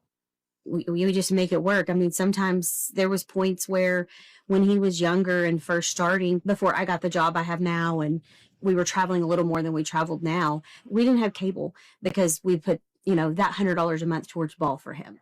The costs got so high, the family invested in this RV to travel to Brayson's summer tournaments to avoid spending on hotels. Until 5, 6, 7 years ago, all sports teams were owned by families mostly, or occasionally companies. There was no private equity in sports. There weren't a lot of investment opportunities. That's clearly changed. So what happens when that starts to get saturated at the pro level? It moves to the college level, and NIL and conference readjustment and television rights now see a lot of money pouring into the college level. Well, now that, that pitcher is overflowing and going to the high school level. Now, I don't have the answer to this, and maybe you do. 913-586-7965. What is your plan? What is your goal if you spend $16,000 a year on your kid to play baseball? What are you hoping? Are you hoping that he gets a scholarship and therefore you are just going to pay for college in a different way? Like if you're spending $16,000 a year, and let's say you do this from 7th grade all the way through him being a senior, and he gets a scholarship, I would say that it is just evened out. The money that you were going to spend on tuition, you just paid that for him to be on the Little League team. Is the hope that you were spending all this money and he turns out to be Bryce Harper? Are you spending this money with the hope that he turns out to be Bobby Witt Jr. and you were just basically playing the lotto and that he is going to be one of the people that sign a generational wealth deal that, let's say for this hypothetical, you put in $120,000. You're not worried about it because your son is going to make $120 million playing baseball and then the money is going to even out. What if you spend all of this money? Your kid ends up being a really good player who dominates at the MIAA level, for example, gets a cup of coffee in the minors, but at 24 years old, he has to go get a regular job like everybody else, and now you're down $90,000 on your baseball career. I'm genuinely curious to hear the answer to this. 913-586-7965. This is not a normal amount of money to spend on your kids to participate in sports, in my opinion. $16,000 a year is a crazy amount of money. What is your hope? What is your goal? What are you looking to accomplish? Or what are you hoping to have happen if you spend this much money every year for your kid to play baseball? I truly don't know. Now, I hate that I'm about to quote the old NCAA commercial because I hate that commercial. But the odds are high that your kid is going pro in something other than sports. So to drop $16,000 a year for your kid to do the travel team and play in all the tournaments, which they sell you on the idea that you got to be on these travel teams, you got to be in these tournaments, be seen by scouts, and that gives you the opportunity. The odds are high that the kid from this news story is probably going to be exactly what you said. Maybe a cup of coffee in the minors guy. Maybe he makes a double or triple A, but he probably by 25, 26, 27 is washed out of the sport and now has to go get a regular job. And there's nothing wrong with that for the kid. But you've spent, what, $32,000, $64,000 of your hard-earned money to get this kid a chance, and it ends up being his chances he's doing something other than professional sports. Like, that just seems insane to me. The real problem is, now I don't know who's in charge, but there's this idea, this notion that being sold to parents that the only way to make your kid good is to get them in the top leagues. And the top leagues cost money. You got to travel and have the top, bag. You have the top bat, the top ball, the top glove. You got to have the shooting sleeve or whatever the thing. And those prices just rack up. When in reality, trust me, if you are elite at something, they will find you. They always find you. Yeah, because I'm reading a couple of these. Text line 913-586-7965. See, now you're also paying for structure, experience, and discipline. They're not just playing baseball. They're also being coached by great coaches at times. $16,000 is an insane amount of money. It's an insane amount of money. Like, Rob, right now, if we looked up, what is a half semester of college at Kansas? Just think about that. A half semester of college at the University of Kansas is what some families are spending on their ninth grade kid to play baseball for 3 months in the summer. Like, that just doesn't seem like a very good financial investment to me. Other people are making the argument that you are building memories and they're going on all these trips and doing all those things. $16,000. I understand it costs. We're not talking about $4,000 or $5,000 over the course of the year. For $16,000 for them to participate in baseball, it just seems like an insane amount of money that I'm genuinely curious, like, what is your end goal with this? By the time at the end of it, when you rack up how much money you've spent on your kid to play this sport, and your kid, you spent $100,000 on it, what is your expected return on investment? Because you spend all that money, your kid doesn't go to college, and you still got to pay on college. I'm sorry, I spent a lot of money, and you're terrible at baseball. I spent all this money on it, and you hit 240 at Winnetonka. I'm pissed about the amount of money that I spent. I got bad ROI on my tournament. All this around the world that you win. You went to Florida, you went to all these places, and you still can't hit a curveball? I would be mad if that was the case. Isn't this a problem in all youth sports, though? Like, isn't AAU basketball the same problem, just dressed up different? Like, if you're a kid and your kid goes to, I don't know, pick a school in town, I don't know, wherever, and you have to go to the Peach Jam because your team is now in Atlanta, but after the Peach Jam, you're in the whatever classic, which is in Philadelphia, and then you're in this one and that one, and now you're traveling in the summer to play basketball in California. You're from Kansas City, you're playing basketball in Atlanta, California, Philadelphia, Carolina, and at the end of the summer, your kid goes back to school and gets right back into high school basketball. Isn't that the same problem? Like, this is not a baseball unique problem. This is youth sports in America have sold us this idea that the only way to be good is to play in these big, expensive tournaments, and it's got to be racking up for parents. Yeah, but then I would also wonder, like, here's a text. So someone sent this in. CDOT, my son played showcase baseball. We traveled to all colleges and played games. It didn't cost not close to the amount of money, but after that, my kid got burned out. Then I was saying about 3 months. He said it's not just 3 months out of the year. He played all year round. But I would then say part of what causes the burnout with kids is just like anything. I have put an insane amount of money and effort and time into this. And if your kid doesn't feel the exact same way, I would then argue that there are other ways for you to get all the advantages that playing sports has to have and all of the cool things that sports have to have. And you can save far more money and still get all of those things. You just made the point about how people say you're going pro and other things. If you're spending $16,000 a year on your kid to play baseball, you have an expectation that something is going to come out of it. You're not just having fun. Because there are plenty of leagues where you can just play basketball with your friends and just have fun over the summer. You can just stay in school, do all these other things, and just play and have fun. That is an insane amount of money to spend. I wonder what the average family spends. I think the 16 is obviously the high end. That's the extreme example of it. I would love to see what is the average family. Let's say you got 2 kids. One's 12, one's 14. What is the average amount of money that the average family spends for their kids to play baseball every single year? I bet the number is crazy when you really think about it. And that's assuming the kid only plays baseball. This family said that they bought an RV so they could avoid the hotel fees. They said they didn't have cable. He can't watch baseball because he's playing baseball. Again, like I said, that number would be crazy. And then imagine little Timmy plays all that baseball in the summer, and then in the winter, he's like, yeah, I'm joining the football team, or I'm going to go do track and field. None of these things are free. Okay. Someone on the text line says it's $16,000 a month is it's not for 3 months. It's an entire year, road trips, hotel, food, training. You are spending your mortgage on your kid to go to Washburn every year. That just seems like an insane amount of money to me to be spending on your kid to play baseball. Coming up at the top of the hour, we'll reset things. Keep it right here. It's The Drive.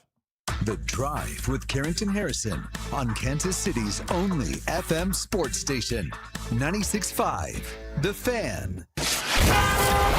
Here's your traffic report on 96.5, The Fan.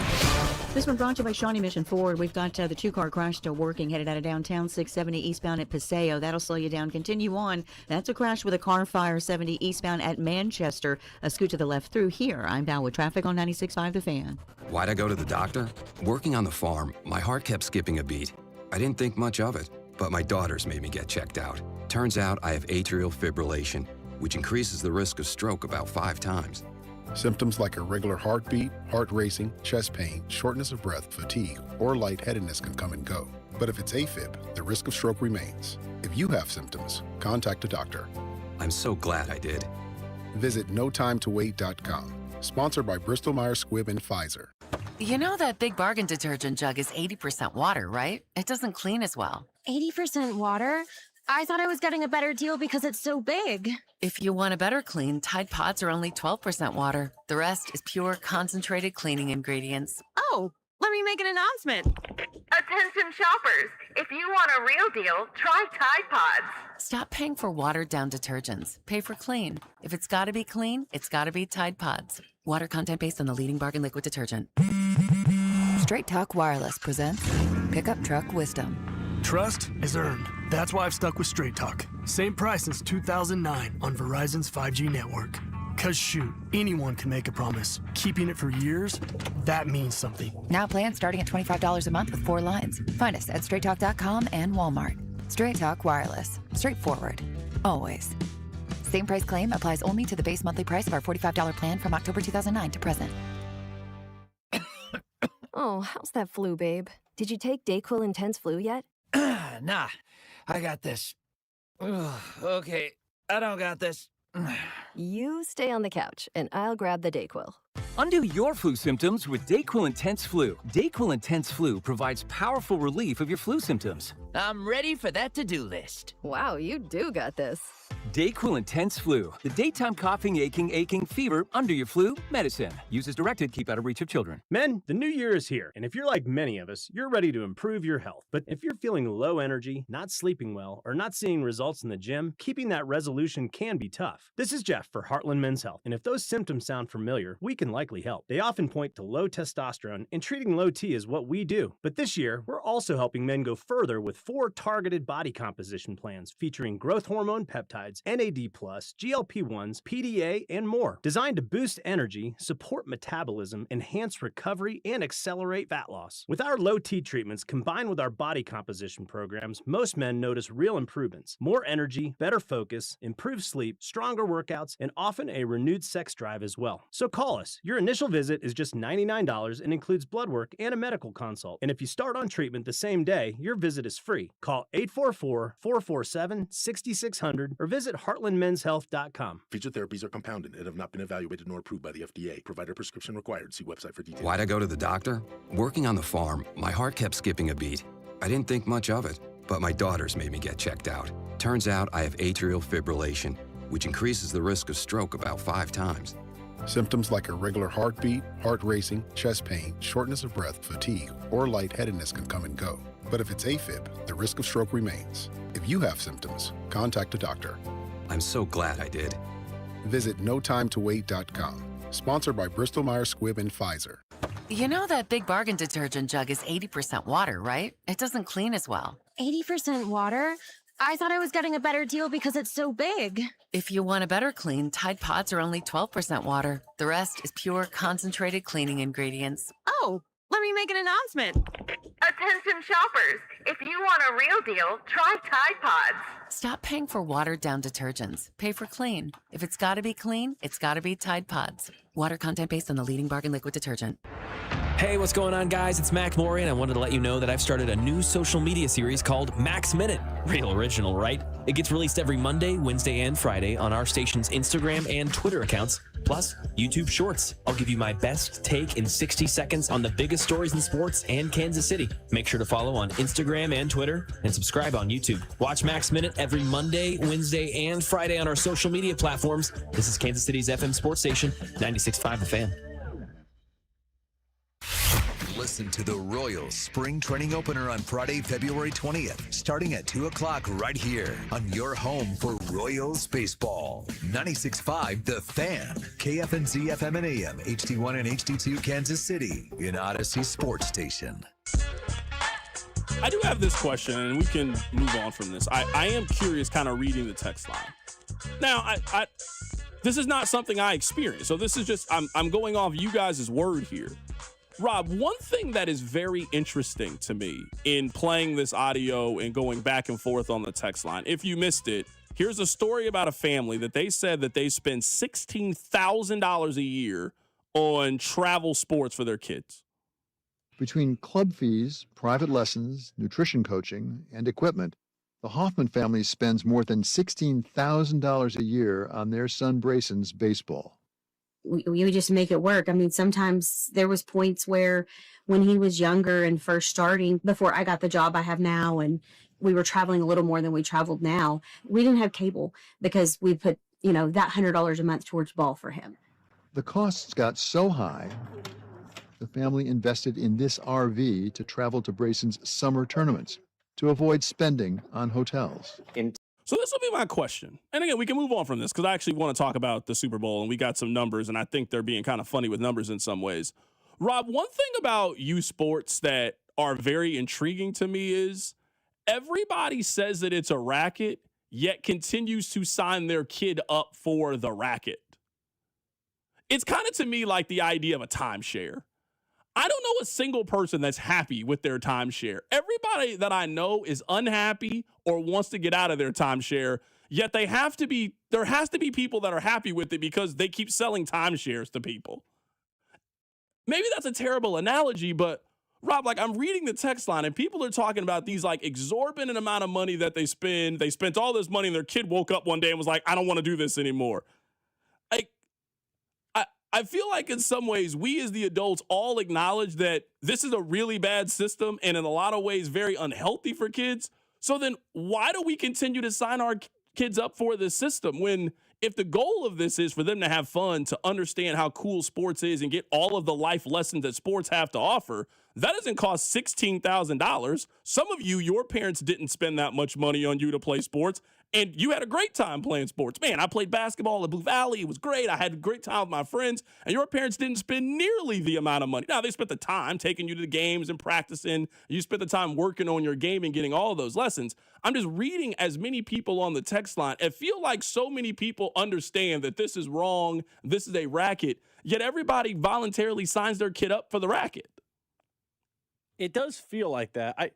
I wonder too how much of it is, I don't say pressure, but like if you have a kid and all his friends are joining the travel team and you think he's as good as all his friends and he wants to join the travel team, it's hard in that moment to say, no, I know little Timmy, you're better than little Stevie, but Stevie's going to the travel team and you'll just keep playing rec ball because times are tough. Like, I don't think people like to have those conversations with their kid, and then you end up on a travel team that's playing, September tournaments in El Paso, and you're trying to figure out how to stay at Holiday Inn Expresses across the country. Yeah, I'm reading it, and it's just, I don't know. Some people are upset about it. Some people are not upset about it. The whole thing to me, it just sounds like a money suck, honestly. Everything about it sounds like a money suck to me. How much it is to get your kid to play in the game, how much they charge you to then watch the game, the amount of money that you spend with them traveling to the game, for your kid to be a junior and say, you pushed me too hard, I don't want to do this anymore.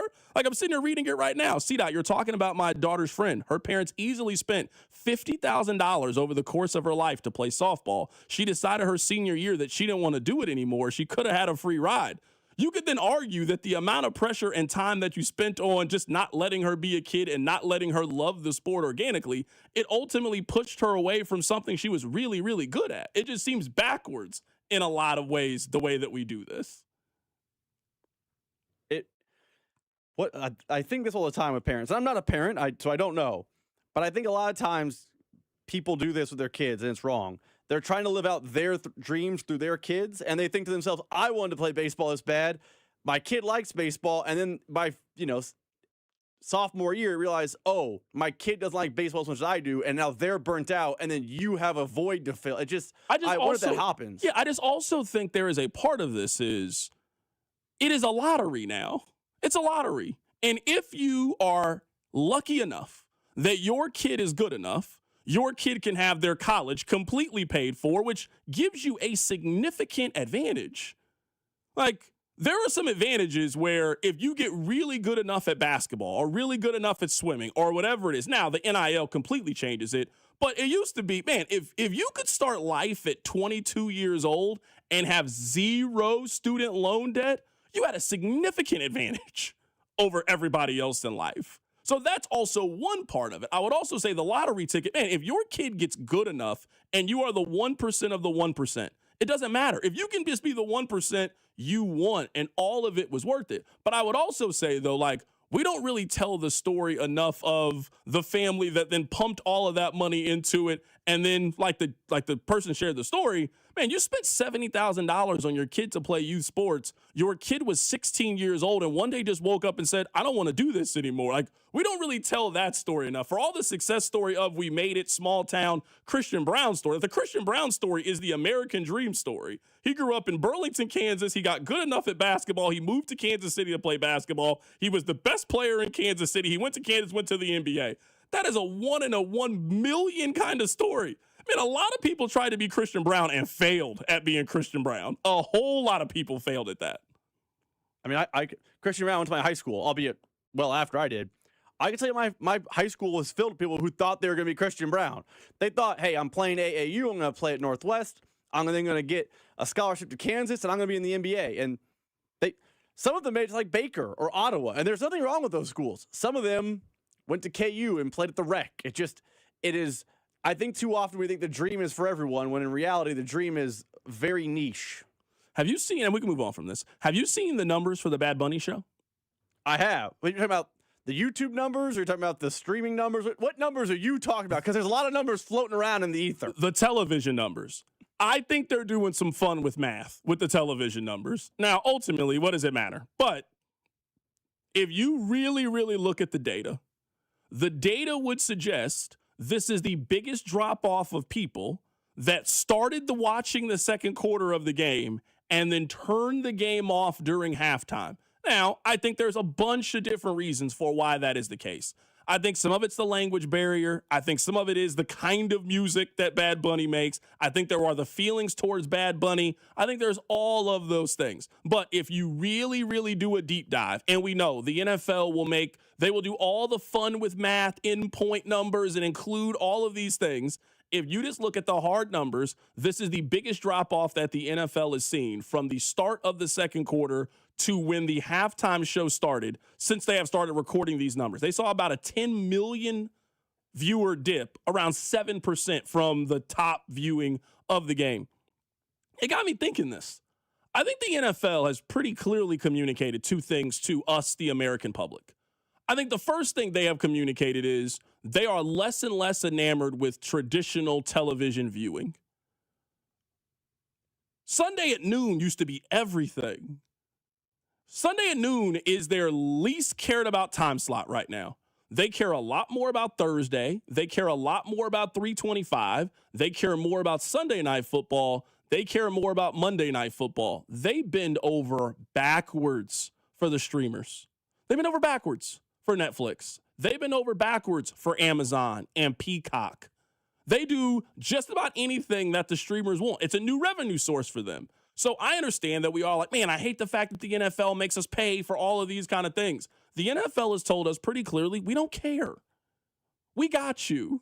The American consumer, we cannot sell you any more football than we have sold you. So yes, you will be mad that Thursday Night Football is on Amazon Prime. What are you going to do? Watch baseball? You're going to watch the NBA now? You're going to watch that show on Hulu that you can watch whenever you want to watch it? Or are you going to give us your money and come watch our sport? The NFL has told us that time and time again. So I stand with you guys in complaining with how they do all the streaming services. But if we keep signing up for them and keep giving them the money, they're just going to continue to add more and more of these games. I think they've also told you we care a whole lot about international mission. Whether it is the games and them expanding it and giving more cities and more countries games, or Bad Bunny. I mean, the NFL's not stupid. You don't build the empire that they've built off the concept of being stupid. You know how smart that they are. They knew that Bad Bunny was going to be a polarizing option for a lot of different reasons, whether it's content of the music, whether it's the visuals, whether it's some of his past statements, whether it's the fact that his music is in Spanish. The NFL knew when they approved Bad Bunny to do this, the backlash that they were going to face from a lot of people. They don't care. Rob, I looked this up because I was genuinely curious. It already has 100 million views on YouTube. To put this into perspective, the Kendrick from last year has 140 million views. That's a year ago. They got 100 with Bad Bunny in less than a week. So what does that look like in 6 months? What does that look like in a year when it comes to Bad Bunny? I think they've told you pretty clearly. Yes, we are willing to take some small hits with our core P1 fan base. But you're not turning the dial. You're not going anywhere. You always come back. The same people that said after the protest with Colin Kaepernick, I'll never watch the NFL again. You come back. Every week they tell you that you came back. And they have a new ratings. More people watch this than watch anything. They do that every single week in the National Football League. They knew you were going to come back. So when it comes to streamer, yeah, they will continue to push and push and push, and they'll find where the line is. But they are going to squeeze every single penny out of the NFL that they can from the streamers. They continue to tell you they're going to do that. And they've also shown that they care more than just about America. They care about what Mexico thinks. They care about what Brazil thinks. They care about what Germany thinks. They care about what Australia thinks. They care about all that stuff. So to you, the American consumer, man, I don't care about this. I don't understand this. And yes, that is all of that is fair. All of that is true. I think they have told you that is a trade that they are willing to make. They already have you as a fan. You're not going anywhere. They don't have that person in Australia as a fan. They don't have that person in Germany as a fan. They are more convicted as ever in trying to make this a truly global game. And yes, they will upset some people in the short term. And yes, they might lose some person in middle America or lose some person. They might lose that person. They are taking the gamble that they are going to win over 3 more people that don't live in America. And they make that gamble every single time. So when I see the numbers with Bad Bunny, they can tout, second most watched That's not what the real numbers tell you. The real numbers tell you is that a noticeable group of people turned it off for whatever reason. You watched the alternate broadcast, you just didn't have an interest in it, whatever it is. The numbers suggest 10 million people turned the TV off and watched something else during the halftime show. But I don't think it's just about the person in America. I think they took the gamble on an international mission and just continuing every time they can to expand the game of football. Coming up on the other side, we're going to be joined by John Kurtz. He's going to join us to give us the Kansas State perspective on what a disaster yesterday. Keep it right here. It's The Drive. The Drive with Carrington Harrison on your home for Kansas City sports. 96.5 The Fan. Are you a little bit down that football is over and you're looking for something that gives you that excitement, that thrill, mixed in with a little patriotism? Well, I'm here to tell you about the Winter Games, and you want to know why betting the Winter Games on FanDuel, America's #1 sportsbook app, makes sense? From game lines to medal counts to finding your angles on the events that you care about most, FanDuel is giving you more ways to stay connected to the action. So it doesn't matter if it's skiing, it doesn't matter if it's hockey, it doesn't matter if it's bobsledding. The Winter Games are on, and there's no better way to follow them than with the bet with our friends over on FanDuel. You can bet on curling, matches that start slow and somehow get intense. You can bet on speed skating, decided by inches. Hockey games that show your patriotism from the opening face-off and so much. FanDuel, play your game. America's #1 sportsbook app. And FanDuel is also the official sportsbook of 96.5 The Fan. 21 and present in Missouri. Gambling problem? Call 1-800-GAMBLER. Did you know about 1 in 3 people with plaque psoriasis may also develop psoriatic arthritis, which causes joint pain, stiffness, and swelling? Does this sound like you? Listen to what it sounds like to be a million miles away. Tremfya guselkumab, taken by injection, is a prescription medicine for adults with moderate to severe plaque psoriasis who may benefit from taking injections or pills or phototherapy, and for adults with active psoriatic arthritis. Serious allergic reactions and increased risk of infections and liver problems may occur. Before treatment, your doctor should check you for infections and tuberculosis. Tell your doctor if you have an infection, flu-like symptoms, or if you need a vaccine. Imagine being a million miles away. Explore what's possible. Ask your doctor about Tremfya. Visit Tremfya.com or call 1-800-526-7736. I'm Bob Burke, founder and chairman of Burke America Parts Group, a family of brands that includes RepairClinic.com, an appliance and HVAC parts solution company that's grown into an international brand. Before AmericanEagle.com, we partially launched a new technology platform developed by another firm. American Eagle helped take our technology to a whole new level with digital marketing, software development, and business insights into our key markets, appliances, HVAC, and outdoor power equipment, and did so both on time and on budget. AmericanEagle.com has the resources, experience, and talent needed to produce solutions. Our new technology platform, developed by AmericanEagle.com, has produced tremendous results with higher traffic, conversion, engagement, and online revenue. If you have any home repairs you need to take care of, check us out at RepairClinic.com. If you need a world-class website or technology project, then I would highly recommend AmericanEagle.com. Call AmericanEagle.com at 773-NETWORK. That's AmericanEagle.com, 773-NETWORK. At the UPS Store, we know being a small business owner means holiday time is still go time. Still get those orders shipped time. And still re-up on stamps and supplies time. That's why this upcoming holiday, while others close up shop, we'll be open and happy to help you keep being unstoppable. Come into your local store today. Most locations are independently owned. Product, services, pricing, and hours of operation may vary. See Center for details. The UPS Store. Be unstoppable. You know that Big Bargain detergent jug is 80% water, right? It doesn't clean as well. 80% water? I thought I was getting a better deal because it's so big. If you want a better clean, Tide Pods are only 12% water. The rest is pure, concentrated cleaning ingredients. Oh, let me make an announcement.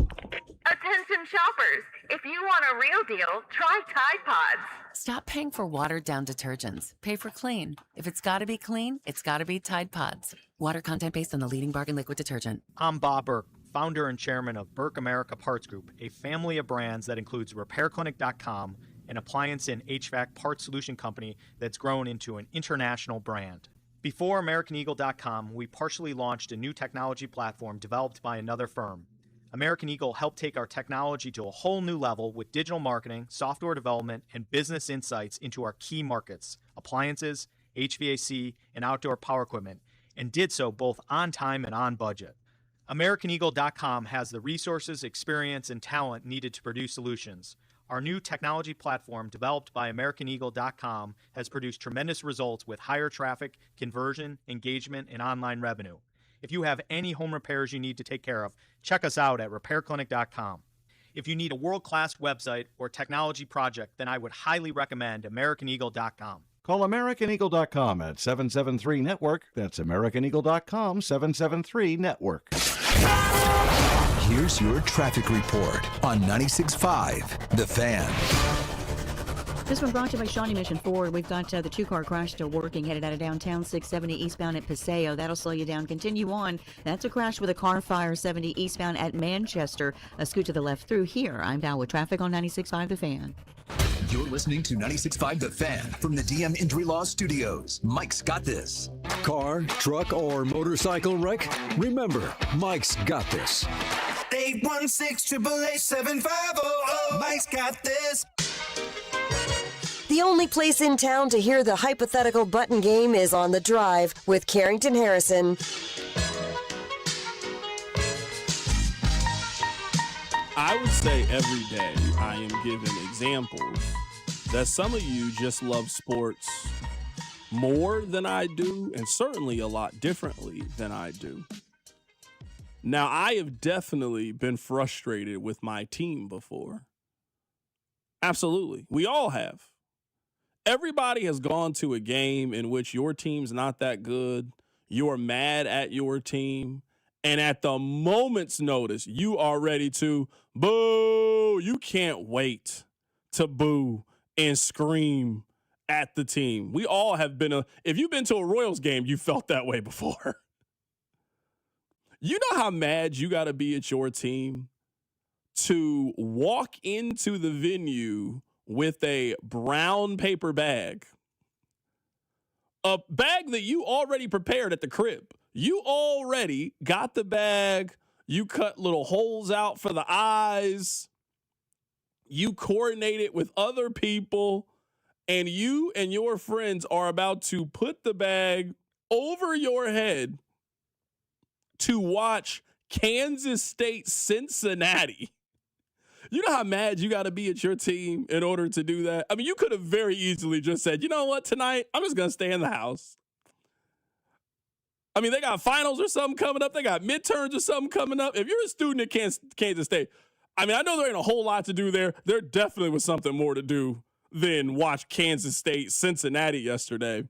You got in your vehicle, drove to the stadium with a brown paper bag that you cut the eyes out. You wore the bag on your head during the game. And Rob, while this happened, they then confirmed exactly why you made that decision. It's not like K-State won yesterday and now they left you feeling stupid about it.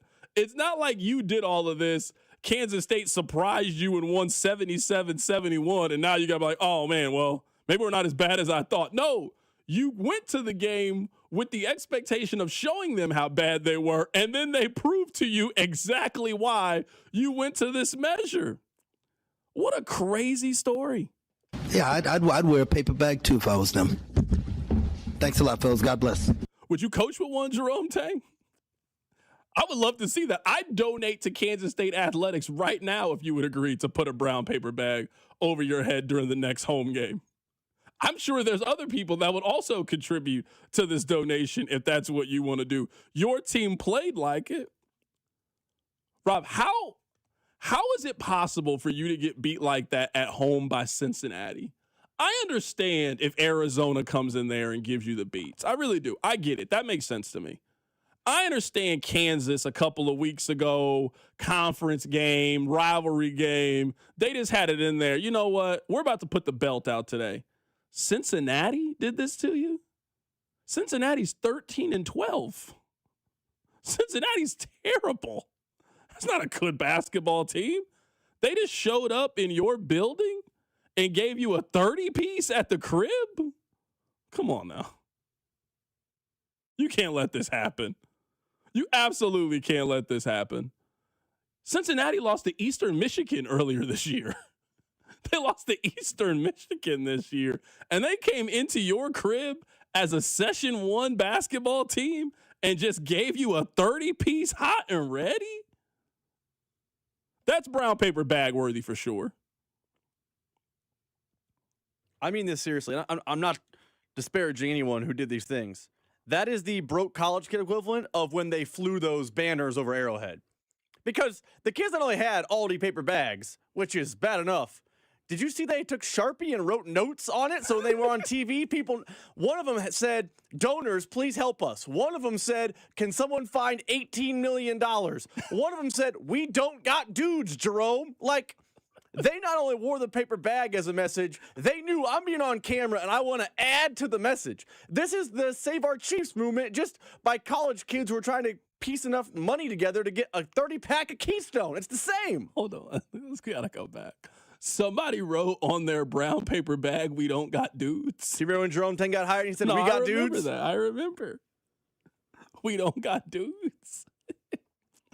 This press conference is amazing. I'm serious. This press conference is amazing. This press conference is a clear, so what are you going to do about it? We all know the dilemma with Kansas State. This is their dilemma. Dilemma one is keep letting this happen at Kansas State. Now, I'm sure some K-State fans going to point out, well, what about this time? I can't remember as down bad. Not in the 2020s, not in the post-COVID era. I cannot think of a time where Kansas State athletics was more down bad than they currently are. They had a graduate assistant get caught up this past week in some DV stuff. I don't know all the details of it, all alleged. You just got the 30-piece by Cincinnati, a 13-12 team. Your head coach called your basketball team embarrassing. Fans are wearing brown paper bags to the game. And he has a college football coach buyout. This isn't a normal college basketball coach buyout. He fleeced you. He made you think that he was going to go to Arkansas. K-State fans, really think about this.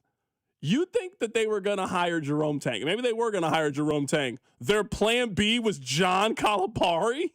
That was their plan B. That was their plan B.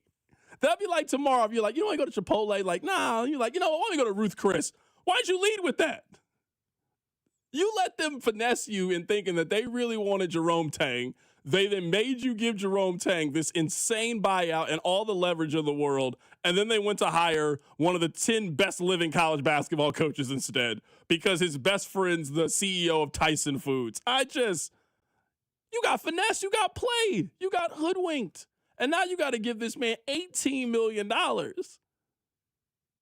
$18 million. You got two options. Either let him continue to coach and let him continue to do things like this. This was embarrassing. These dudes do not deserve to wear this uniform. There will be very few of them in it next year. I'm embarrassed for the university. I'm embarrassed for our fans, our student section. You know, it is just ridiculous. We got practice at 6 a.m. tomorrow morning, and we will get this thing right. I have no answer and no words. So y'all got two questions. So whoever want to ask two questions, I'll answer them to the best of my ability right now. But right now, I'm pissed. Hey man, 6 a.m. practice. 6 a.m. What is coach going to do if I don't show up for the 6 a.m. practice? He's already told me I'm not on the team next year. That's what coach just told me. Coach told me I'm an embarrassment. I don't deserve to use the uniform. I'm not going to be here next year. We only got 7 games left. What is he going to do? He might not even be here next year. I'm not waking up for this nonsense. Hey, coach, I got class. I'm going to be sitting in the front row of that Econ 201 class. I'm not showing up for this. This is such a bad look. K-State fan, the rest of us are laughing at you. Kansas is laughing at you, and I know y'all take that serious. I know you guys feel away whenever Kansas is laughing at you. They came to your building. They took out the belt. They even made a viral video in your stadium about how badly they beat you in the game. Now they're laughing at your coach. They're laughing at your press conference. They're laughing at your students. Your kids is out here going to all these, taking bags and now passing them around the student section. This is down bad. I mean this seriously. K-State fans were irate. They were triggered. They were heated. They did not like Bruce Weber at the end. He was too whiny. He was annoying. I hate that guy. We need a different coach, blah, blah, blah. Right now, what you're experiencing is worse than Bruce Weber. It is. Bruce Weber won multiple league titles, had an Elite Eight run himself, made the tournament more than one time in his tenure. Bruce Weber was an imperfect coach. Bruce Weber has been better at K-State than Jerome Tang, and I don't hear any of the same ire from K-State fans that Bruce Weber got. None. I don't know. This might be that breaking point. I mean, crazy enough, 2 breaking points happened this week. Darren Peterson breaking point happened, and Jerome Tang breaking point happened in a 72-hour window. Someone on the text line says he's talking like he wants out. I mean, the penalty is we'll pay you $18 million to not work here. Imagine that. Imagine tomorrow you did so poorly at wherever you work right now. Imagine you did so poorly at your job that your boss comes up to you and is like, "Hey, Terrence, come here real quick." "Yeah, boss, how you doing?" "Hey, you know what? It's not working out here. So you know what? We're going to give you a nice severance package. We're going to give you $18 million to not work here anymore. We don't care what you do. You can go do television. You can go be an assistant coach somewhere else. You can literally do whatever you want. We're going to give you $18 million. We were just talking about youth sports. You know what you need to be pushing your kid to be? You need to push your kid to be a failed college coach. That's the best thing you can be, is a failed college coach. You need to tell your kid to get so good at coaching and then just not try and not give any effort. And then somebody will just pay you a Powerball amount of winnings to not work anymore. That's the real American dream. The American dream is not working hard every day and waking up at 6 a.m. and elbow grease. No, be Jerome Tang. Fail at something. Be so bad at something that they're going to give you $18 million to not work there anymore. This is a really inspirational story. Let's head to the phone lines to talk to another inspiration, John Kurtz. Kurtz said that we only call him when something bad happens. Kurtz, when was the last time something good happened with Kansas State basketball? We would never talk to you then if that was the case. I was going to say, C-Dot, man, you remember when you're a hip-hop guy, right? You remember when Kid Cudi and Kanye had beef because Cudi was like, dude, you only come get me when you need a hook. It's never a verse. You just need a hook. I'm only good for a hook, huh? So I'm just only good for when dumpster fires are occurring at K-State. I can't talk about anything nice. I mean, I would love for you to come on when that's the case, but nothing has happened. What's the good Kansas State story we were supposed to have you on for? We're supposed to have you on when you guys hire assistant coaches? That's not why we're having you on. You guys haven't won a meaningful basketball game in 2.5 years. Carrington, I'm not sure if you're aware, but Kansas State has the #1 track and field team in America right now. My bad. You're right. My bad. I apologize. Okay. Yeah, look, things are bad. It's not good. I don't know where to even start with this. I mean, the game last night, I can just tell you this, like I was kind of casually watching, like I'm just going to get some work done. They'll probably lose. You Maybe guys got win. 30-piece by Cincinnati. I mean, I could understand if Arizona did this to you. I could get it if Kansas did it. Cincinnati came in there and beat you by 30? Okay, well, first of all, Arizona did already do it. Kansas did already do it. Iowa State also already did it to them. So that has happened. Taking turns in the Big 12. I didn't expect it last night, man. Cincinnati's 12-12. They had lost 11 straight road games. They were without 3 of their top 8 players. Like, that wasn't even full strength Cincinnati. Insult to injury, by the way, Baba Miller, who was a guy K-State was after a couple of years ago in the transfer portal from FAU that I really wanted, that, of course, did not wind up in K-State. He was out there hitting threes, even though he shoots 11% from three-point range on the season. It was one of those nights, and I mean, it had about the most embarrassing highlight you could ever find from the game, where a guy missed a free throw, the shooter, then rebounds his own miss and dunks it uncontested, nobody even getting in his way. I don't know exactly how that happens, but yeah, I mean, it's pretty clear the team has just totally quit on Jerome Tang, and that's a story in and of itself. I mean, the loss was bad enough. I I was saying, like, I was going into last night thinking I'm just going to passively get some work done while the game's on in the background. I'll keep tabs on it. Then they get beat so bad, I'm like, all right, well, this is kind of a story. And I turn on Jerome Tang's radio interview with Wyatt and Stan because that happens before the postgame press conference. And I'm like, well, last time they got 30-pieced, it was a really combative press conference, so let's see what's going to happen here. And the interview with Wyatt and Stan lasted about 20 seconds, and I heard him say, these guys don't deserve to wear the uniform. I'm embarrassed for everybody involved. We've got practice at 6 a.m., and then he took the headset off and left. And I was like, did I just hear that right? And then I start seeing the quotes coming out from the press conference. He went even further. I thought maybe he'll cool off a bit here and temper some of these comments, but no, he went even further, said most of these guys aren't going to be here next year. They don't deserve to wear the jersey. He said if he were out there with the students, he would have a bag on his head too. I don't know that there's coming back from that. It seems a bit to me like a coach kind of resigned to his fate because I just don't know how you recruit to this if you're going to be around next year. Like, it's one thing if you're disciplinarian, accomplished head coach, like you're Bob Knight or something, and you go out there and make comments about your team like this in the middle of a relatively successful season, then everyone's going to be like, oh, that's coach. That's what he does. It's inspiring.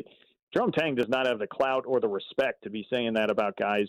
That, by the way, I mean, this has been his thing. He wanted to go all in after portal guys and bring in these dudes with money and these hired mercenaries. You have to know this is a possibility. Like, you created this. So I just don't know how you could reasonably expect to go recruit a team to play next year, especially when you're not going to have NIL support, which is not going to be there. So it feels to me almost like Tang's just forcing K-State's hand to pay him the buyout and let him go live on a beach somewhere. Do they have the buyout money? Because that's the question here. Everybody can identify what the problem is. Do you think the K-State has the $18 million to get him out of here? I think they may by the time the season's done. I guess I'll put it that way. I mean, I think it's probably a lot happening behind the scenes right now. And every time something like this happens, I think it probably inspires more efforts to make that happen. Because a part of the problem here, people talk about the lump sum buyout here, which is $18.7 billion. But the bigger issue to me is that it only goes down by $3 million a year. So, okay, you can't pay it now, but I mean, it's total. You're not going to be successful next year. That's, and Tang continues to make that harder and harder to do. Okay, so you save $3 million. What difference does that really make in the end?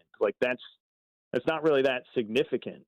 So then you got to go pay for his staff. By the way, I mean, the reports came out this week from Kellis Robinette. They're paying two guys on their staff $550,000 to coach. Jareem Dowling making $550,000 is obscene. Jacques Vaughn's a former NBA head coach. He makes $360K. K-State's just been fleeced all the way around here. It's crazy. But you got to pay all that money. You got to give them at least your rev share NIL money, I guess, next year. So you're spending a bunch of money anyway, and you're going to lose. So you're just damned if you do, damned if you don't. I think the answer is you just got to find it somewhere and figure everything else out beyond that. Kurtz, is this as bad as you've seen the Kansas State basketball program? Is this rock bottom? It is, but I think it's sort of like an apples to orange comp to what it was like under Jim Woldridge and Tom Asbury. Because, for instance, my buddy Cole Manbeck from the 3 Mile podcast had a great stat that K-State they've never lost 3 games in a row as bad as they have these 3. They've lost the last 3 home games by a combined 87 points. By the way, no one in Big 12 history has ever done that. K-State's never done that. Jerome Tang now owns 3 of the top 7 worst home losses of all time in K-State men's basketball history. But this is a different era where the bottom can fall out a lot easier, right? Back in the Asbury-Woldridge era, you still had guys they were at the school for multiple years. They have some level of pride. They don't have these huge paychecks attached to what they're doing. There was less incentive to just totally give up and quit. We saw the Florida State football team, not this past year, but the year before, just completely give up. A really talented team when things started going south and get this horrific, bottom falls out season. That is way more plausible these days than it was back in those days. So, I would say yes, but kind of with an asterisk where it was back then, those teams weren't this bad, but they were pretty bad, and there was not nearly as much of a chance to get the program up and running as quickly as you have these days where you can fire a coach, hit the portal, and do what Jerome Tang did in year 1. Because you remember, I mean, that was a Bruce Weber left the program in a really bad state, and Jerome Tang came in year one and went to the Elite Eight. So, like, it's not at the depths. It won't take as long to turn it around as it would have back then. But what we're seeing in terms of an individual season, yes, I think it's about as bad as I've seen it. Kurtz, what's your favorite football movie? Rest in peace to James Van Der Beek. Oh, good question. Not Rudy. Not a big Rudy fan. I would say probably Remember the Titans. You know, I feel like for us millennials, Remember the Titans hits pretty hard. That is our guy, John Kurtz, joining us on the show today. Kurtz, I look forward to having you. You know what? I'll say this. If we have you on before they fired Jerome Tang, it continued to go really, really poorly for you. Like, I don't think we'll have another Kansas State basketball interview. I didn't think we were going to have one today. But when students are showing up wearing Aldi bags on their head, they get beat by 30, and the coach says that they are embarrassing and don't deserve to wear the jersey, I'm sorry, we got to give you a call.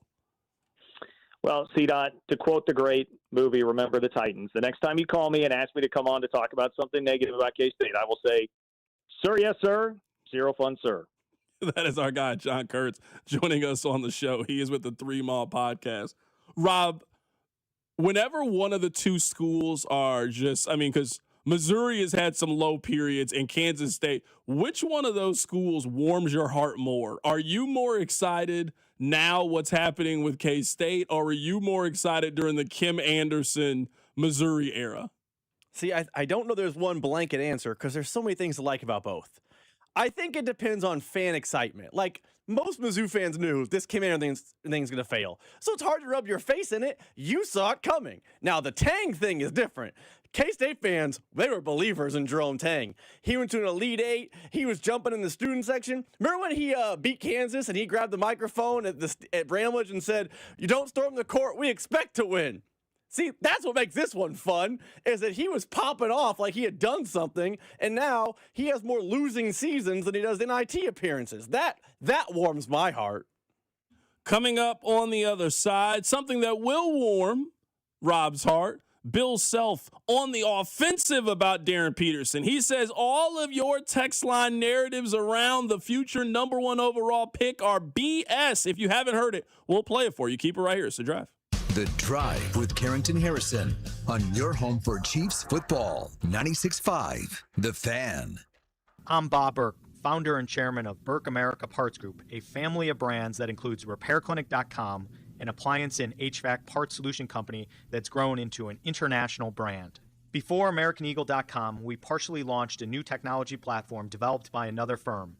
American Eagle helped take our technology to a whole new level with digital marketing, software development, and business insights into our key markets, appliances, HVAC, and outdoor power equipment, and did so both on time and on budget. AmericanEagle.com has the resources, experience, and talent needed to produce solutions. Our new technology platform, developed by AmericanEagle.com, has produced tremendous results with higher traffic, conversion, engagement, and online revenue. If you have any home repairs you need to take care of, check us out at RepairClinic.com. If you need a world-class website or technology project, then I would highly recommend AmericanEagle.com. Call AmericanEagle.com at 773-NETWORK. That's AmericanEagle.com, 773-NETWORK. Fellas, listen up. It's 2026, and this is going to be your best year yet when it comes to sex. You know why? Because you're finally going to take the advice and try chewable tablets from Blue Chew. Blue Chew's tablets help you feel and perform at your best, stronger, harder, longer lasting, like someone gave your downstairs a pep talk in a gym membership. Be more confident where it counts. Blue Chew is a small chew for a big difference. You'll have flashbacks to your glory days, and dating has just got longer and better for everyone. Blue Chew's licensed medical providers work with you to find the right ingredient for your individual prescription.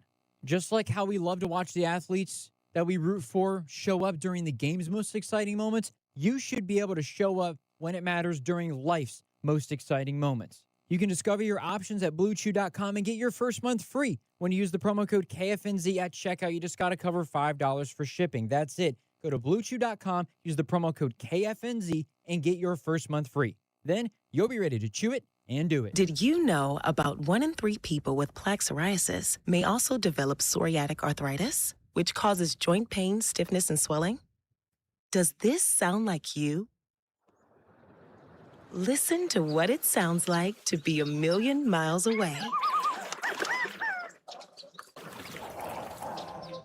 Tremfya, guselkumab, taken by injection, is a prescription medicine for adults with moderate to severe plaque psoriasis who may benefit from taking injections or pills or phototherapy, and for adults with active psoriatic arthritis. Serious allergic reactions and increased risk of infections and liver problems may occur. Before treatment, your doctor should check you for infections and tuberculosis. Tell your doctor if you have an infection, flu-like symptoms, or if you need a vaccine.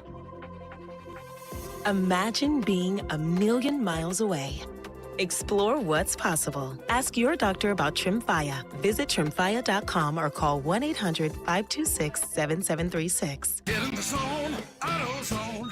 Welcome to A to Z Savings, our biggest sale of the year. Happy to be here. Can I get some rotors? Would you like brake pads with that? How much are the brake pads? Free with Duralast rotors.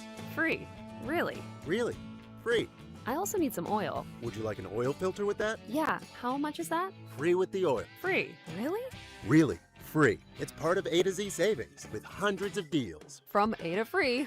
Get in the zone, AutoZone. Ends March 9th. Restrictions apply. Ah, the most beautiful time of year is upon us. Tax season. And Tax Slayer is here to help you file.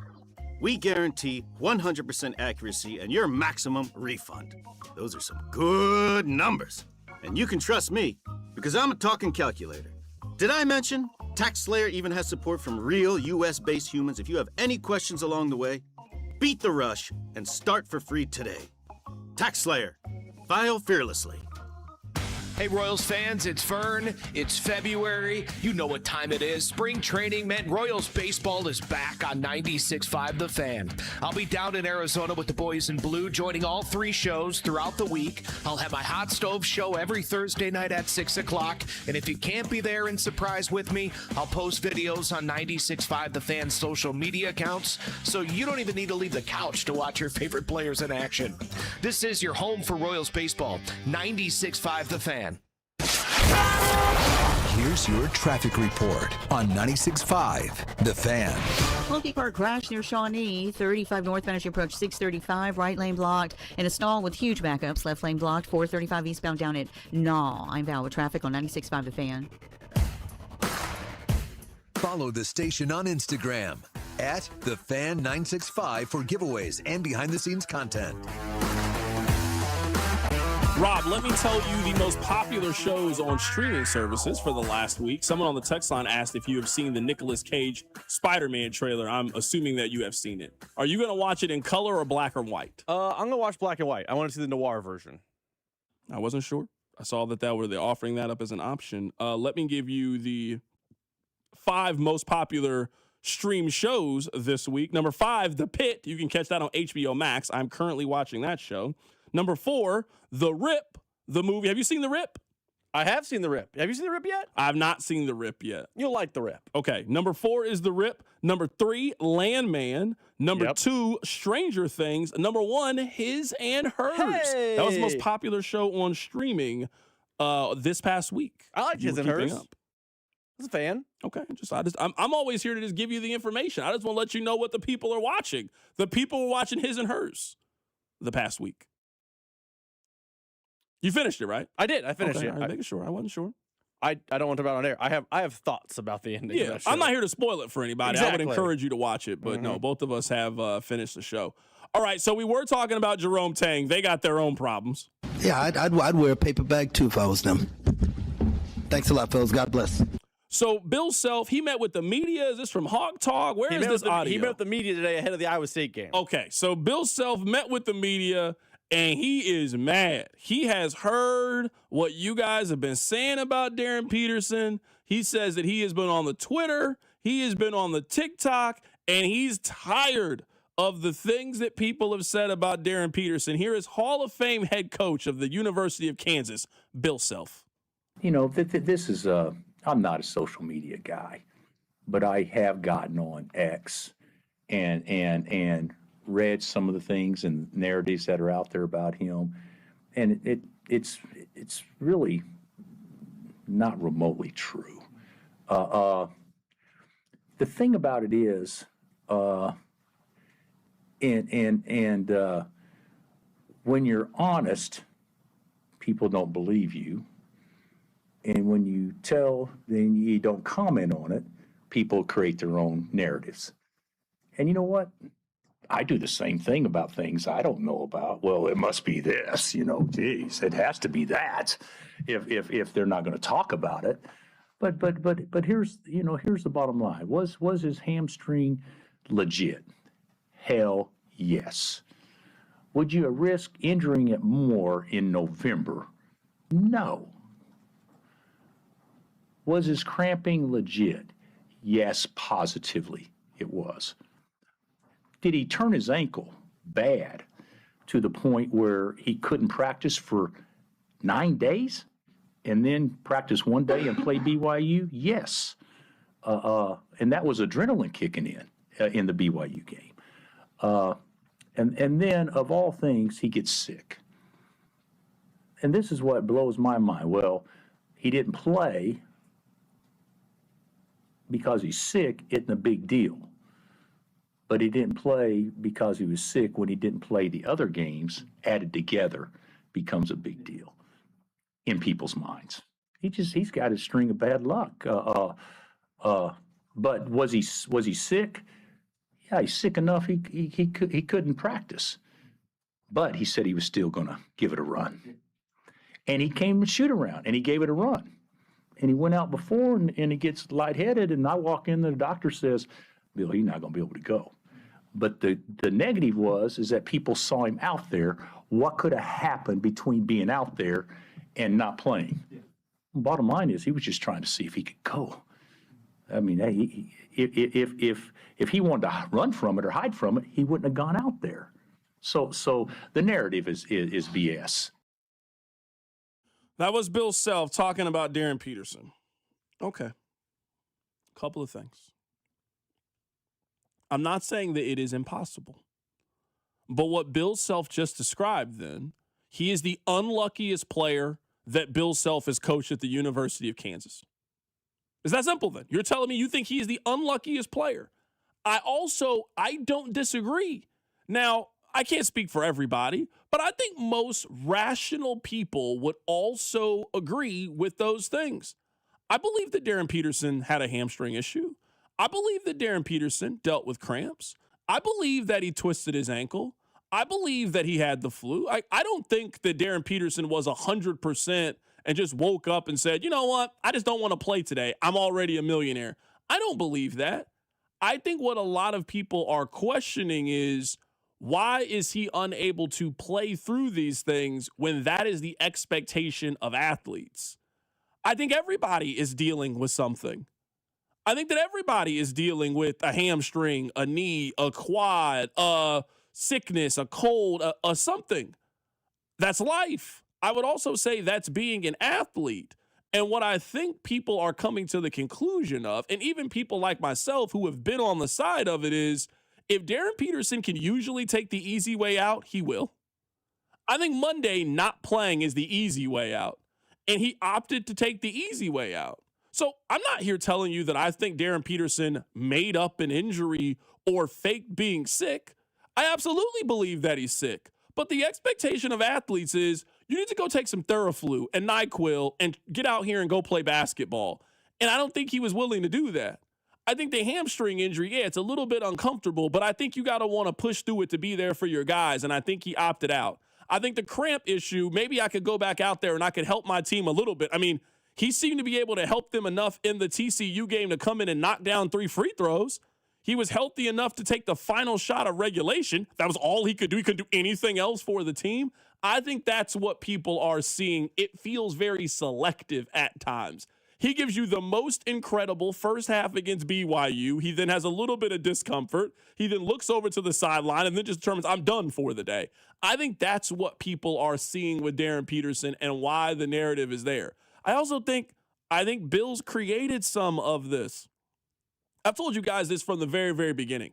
I don't think that Kansas has communicated this effectively. I don't think Bill Self has communicated this effectively. I don't think Darren Peterson and his team have communicated it effectively. I just think it has been a mess. And to what Bill said, if you are not willing to give people all the information and you leave enough wiggle room to fill in the blank for yourself, people are going to fill in the blank. I also would give you one more thing, Rob, and I want you to give a chance to comment on it. what he is describing, eventually, something is going on. If you are really interested in somebody and you keep trying to hang out with them and they keep giving you a bunch of reasons to why they can't hang out with you, maybe the conclusion in the end is they're just not that interested in you. Hey, tomorrow we should go grab a bite to eat. I got to work late. Hey, you know what, man? Hey, why don't we go to the game? I don't know. I got to get a babysitter. Hey, you know what? Hey, why don't we go to lunch? I don't know. I got to work late tomorrow. Like, if you keep trying to hang out with her and she keeps coming up with reasons on why she can't find the time, maybe she's just not checking for you. There has been something with Darren Peterson at every single turn. Non-con, beginning of non-con, end of non-con, beginning of conference play, middle of conference play. There's not that much time left. There's 7 games left in the regular season. The high probability is there will be another issue that comes up with Darren Peterson. I don't know what it is, but it's been a hamstring, it's been cramps, it's been the flu, it's been the ankle, it's been something. You keep having reasons for not going out there and playing basketball. So at this point, your confidence brand is low. I went on the Yelp review and I saw you got a 2.5-star review. Something's wrong with the product here. It has not been communicated well enough. It has not been available enough. You and I talked about it, Rob. They got a game against Iowa State, they got a game against Arizona, and they got a game against Houston. Anybody want to take a bet he misses at least one of those games? Because history will tell you he is going to miss one of those games. I don't know which one he is going to miss, but I'm telling you that some issue is going to pop up with one of those 3 games because an issue always seems to pop up with Darren Peterson.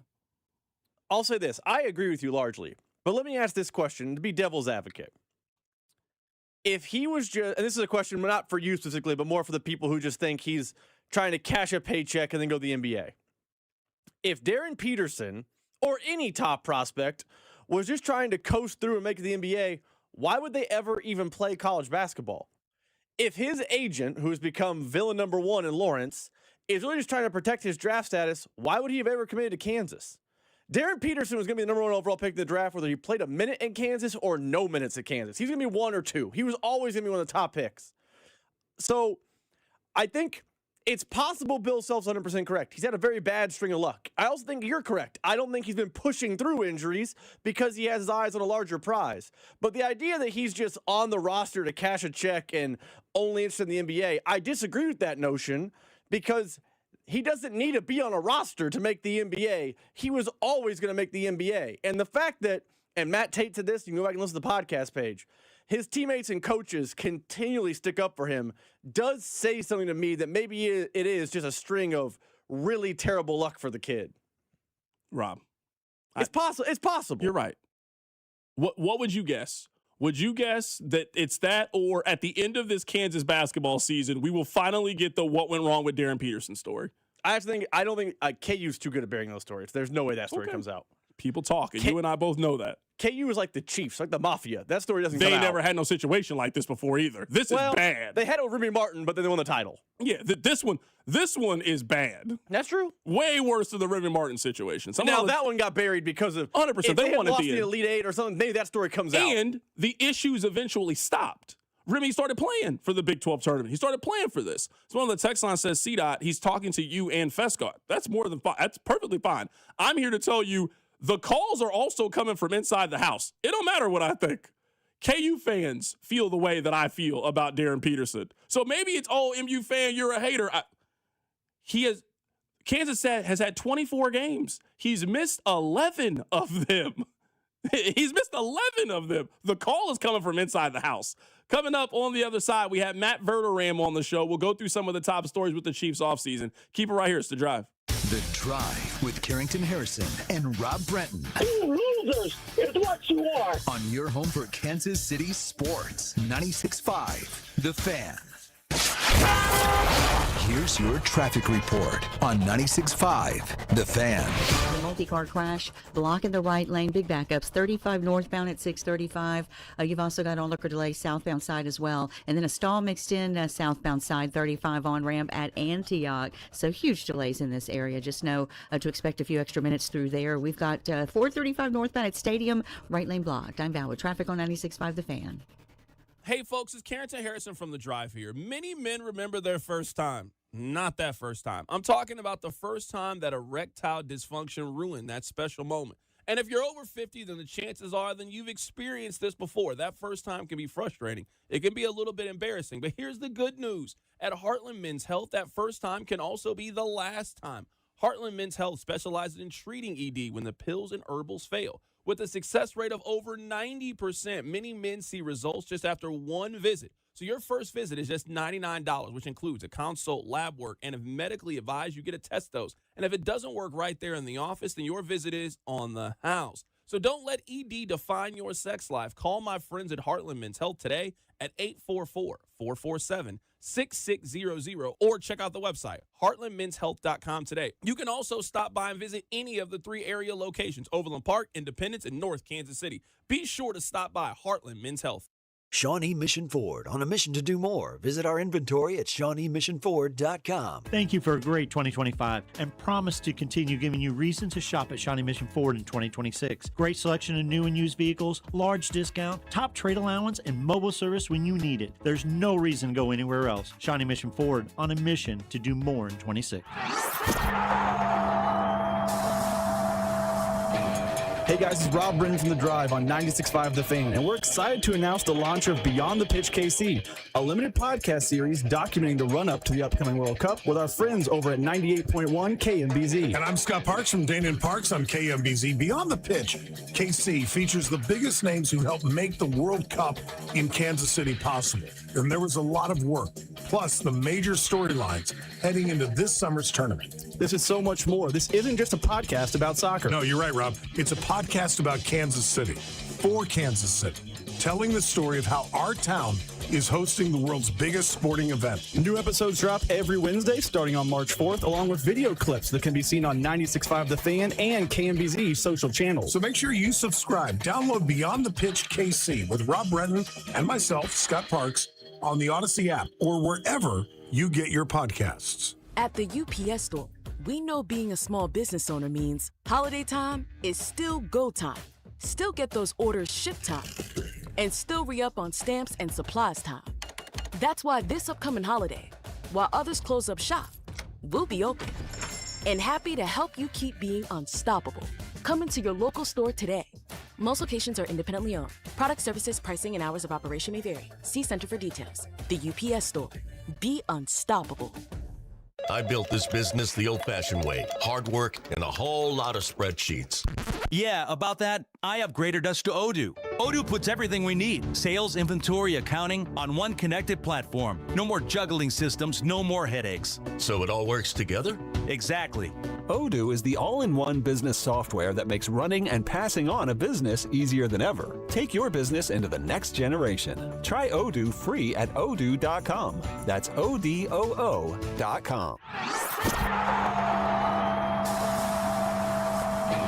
Hey guys, it's Rob Brennan from The Drive on 96.5 The Fan, and we're excited to announce the launch of Beyond the Pitch KC, a limited podcast series documenting the run-up to the upcoming World Cup with our friends over at 98.1 KMBZ. And I'm Scott Parks from Dana and Parks on KMBZ. Beyond the Pitch, KC features the biggest names who helped make the World Cup in Kansas City possible. And there was a lot of work, plus the major storylines heading into this summer's tournament. This is so much more. This isn't just a podcast about soccer. No, you're right, Rob. It's a podcast about Kansas City, for Kansas City, telling the story of how our town is hosting the world's biggest sporting event. New episodes drop every Wednesday starting on March 4th, along with video clips that can be seen on 96.5 The Fan and KMBZ social channels. So make sure you subscribe. Download Beyond the Pitch KC with Rob Brennan and myself, Scott Parks, on the Odyssey app or wherever you get your podcasts.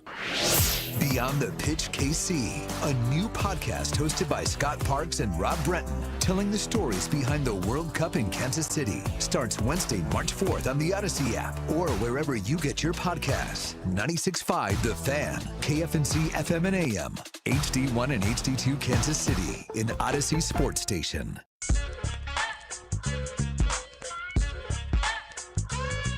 Congratulations on getting through your 9 to 5. Thank you so much for listening. It is The Drive. You are listening to The Drive on 96.5 The Fan, 96.5thefan.com, and also the Odyssey app. We are very happy to be back in studio.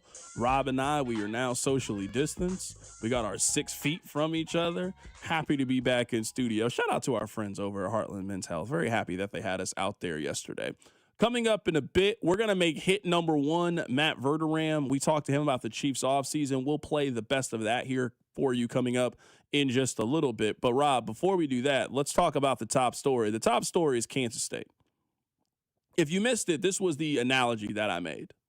We all have the friend that they could stand to lose a few pounds. You still love them the same, but, they're gaining a little bit of weight.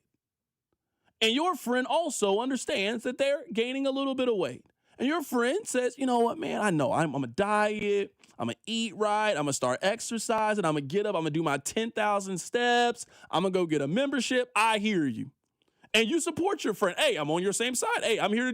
Hey, you want me to wake up with you? You want us to diet together? You want to go get steps in? You want to come out with me when I work out? You're my friend. I love you. I'm willing to help you. Do whatever we need to do. Couple months pass and you realize that your friend, they said all of that, but they're not really putting the work in. They don't really mean it the way that they said they meant it. That's kind of where I am with K-State. We all know that K-State has a problem. Their problem is their head basketball coach. Anytime your head basketball coach says this, you have a problem. Yeah, I'd wear a paper bag too if I was them. Thanks a lot, fellas. God bless. This week, one of your assistant coaches got arrested. Your basketball team got a 30-piece at the crib, and students are wearing brown paper bags on their heads to the games. And on top of that, your basketball coach called the team that he recruited embarrassing and said that these guys don't deserve to wear the uniform and they are not going to be on the team next year. I mean, it is very low vibrational right now. I'm on social media yesterday, and I'm seeing K-State people call it the Octagon of Room. There's 4,000 people in the stands. Now, I can't blame you if you didn't go to Kansas State against Cincinnati, but I'm telling you that premium seats were definitely available. It looked like a Royals day game in April is what it looked like out there, and the weather was cold outside. Minimal vibes at the game. We all know what your problem is. The question the rest of us are asking is, are you guys going to do something about it? And the do something about it is simple. You guys got to pass the collection plate around. Maybe this doesn't come from one person. Maybe K-State doesn't have that one person that can just go in the piggy bank and write an $18 million check.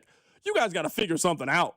You guys got to come up with some initiative where you can get 10,000 people to donate $500 to the school, 20,000 people to donate $500 to the school, 10,000 people to donate $1,000 to the school. You got to try to piecemeal this money together. If you're not going to get it from one place, you got to be creative. You got to start figuring it out. You got to start auctioning off, hey, do you want to hang out with Colin Klein for the day? He'll come play golf with your foursome. Something. You guys got to come up with $18 million to fix this problem. It's serious. Your basketball team's awful. They're a laughingstock. Missouri fans are laughing at you. Kansas fans are laughing at you. UMKC thinks they have a better head coach than you have. St. Louis thinks they'll come to your building and beat you. Wichita State thinks they'll hop on the bus right now and they think they'll give you a 20-piece McNugget. Washburn thinks that they'll beat you. Everybody is making fun of you. Are you going to do something about it? And yeah, it's going to be expensive. It's not going to be fun to hand Jerome Tang an $18 million check. But it needs to be done. You got to put Jerome Tang out of his misery. Listen to this. This was embarrassing. These dudes do not deserve to wear this uniform. There will be very few of them in it next year. I'm embarrassed for the university. I'm embarrassed for our fans, our student section. It is just ridiculous. We got practice at 6 a.m. tomorrow morning, and we will get this thing right. I have no answer, no words. So y'all got 2 questions. So whoever want to ask 2 questions, I'll answer them to the best of my ability right now. But right now, I'm pissed. There's really 2 options with Jerome Tang, and we'll move on from this and we'll talk football. There's 2 options. Option 1 is you continue to let him embarrass you. That's option number 1. That's free. That's a free option. Just continue to let him embarrass you. He's embarrassing you right now. You're getting beat by 30 at home by Cincinnati. They're 13-11. They might not make the NIT tournament. Those teams shouldn't come into Bramlage and grab the belt. It's one thing Kansas did that. It's one thing Arizona did that. Iowa State, we're talking about high seeds, teams that can win the NCAA championship came into Bramlage and put the beats on you. Cincinnati put the beats on you? Real nasty work. Or you guys can make a tough decision and put the money together. I'm seeing the text line. Wouldn't it be better spent if we put this $18 million to football?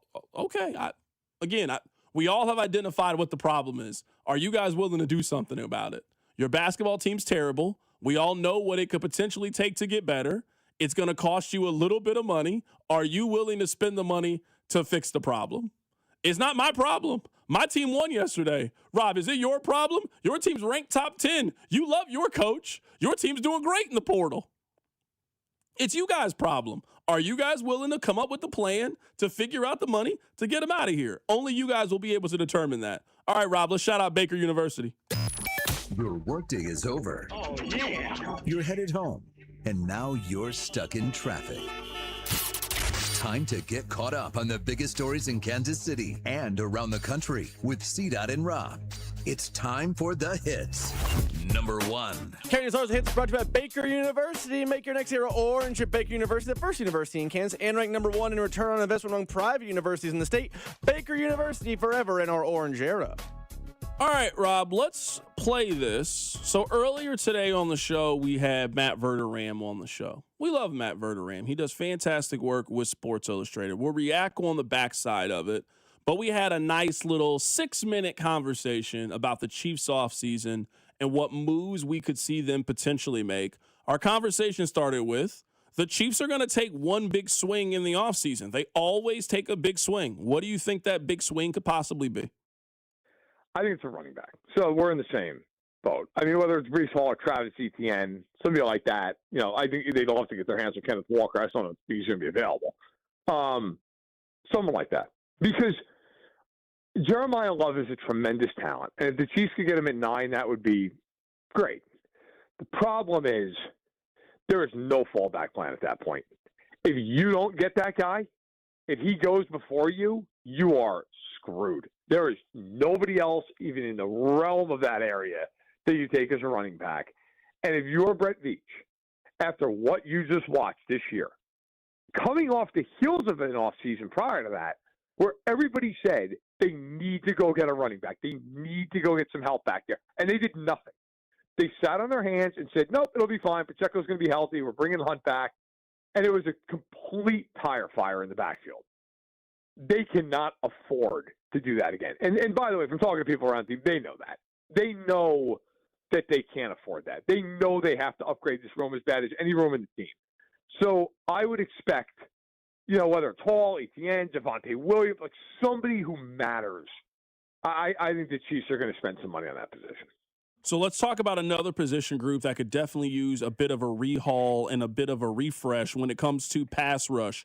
There are far more available options at running back than there are on pass rush. Rob really wants them to make a move on Jalen Phillips. I'm not really sure if Jalen Phillips is worth the amount of money, but to Rob's point, there's just not a lot of other veteran pass rushers that are available. Let's remove the 9th pick for this conversation and focus just on free agency and a veteran pass rush. Are there some options? Are there some fits that you like for the Chiefs to take a swing on in free agency? I like some guys who are second-tier pass rushers. All right, so I know there's probably some fans that are like, hey, Trey Hendrickson. They're not paying Trey Hendrickson. Okay, so you start looking at those guys coming off rookie deals. If I'm the Chiefs, I'm looking at, okay, what about a guy like Kiwiti Pay, who's maybe good for 7 sacks a year from Indianapolis, former first-round pick. They're probably going to move off of him. New coordinator. They drafted Latu a couple of years ago. He's somebody who I look at. Boye Mafe of the Seahawks, another guy. I look at him. This year he had a little bit down here, 2.5 sacks, but has been very productive for most of his career. He's a guy that I think would be a nice, interesting fit. Players on that tier who are younger, who are more, maybe they're not going to play 80% of snaps. They're rotational pieces. They could get you 6 to 8 sacks. I think those guys are interesting for the Chiefs because the Chiefs really, if you look at their defensive front, put Jones and Karlaftis aside. The only guys that they're probably bringing back are the two guys who were rookies last year, Gelati and Norman Lott. Everybody else is gone. I can't imagine a world they bring any of these guys back. So if I'm Kansas City, I'm sitting there going, okay, what about those AJ Epinesa from the Bills? Guys like that who aren't going to cost a ton. Because if I'm the Chiefs, I'm trying to bring in about 2 of those guys. And then with that 9th pick, if they can bring in a back in free agency, I'm going to that draft class going, all right, I'm taking an edge rusher or a receiver. Whoever is the best player. If it's Reuben Bain, awesome. If it's David Bailey, fantastic. If it's Carnell Tate, terrific. Like I'm giving myself those options. I think if you don't do that in free agency, you get to 9, you have to take an edge rusher. And you better hope one of them's there. If they're not, again, now you got a problem.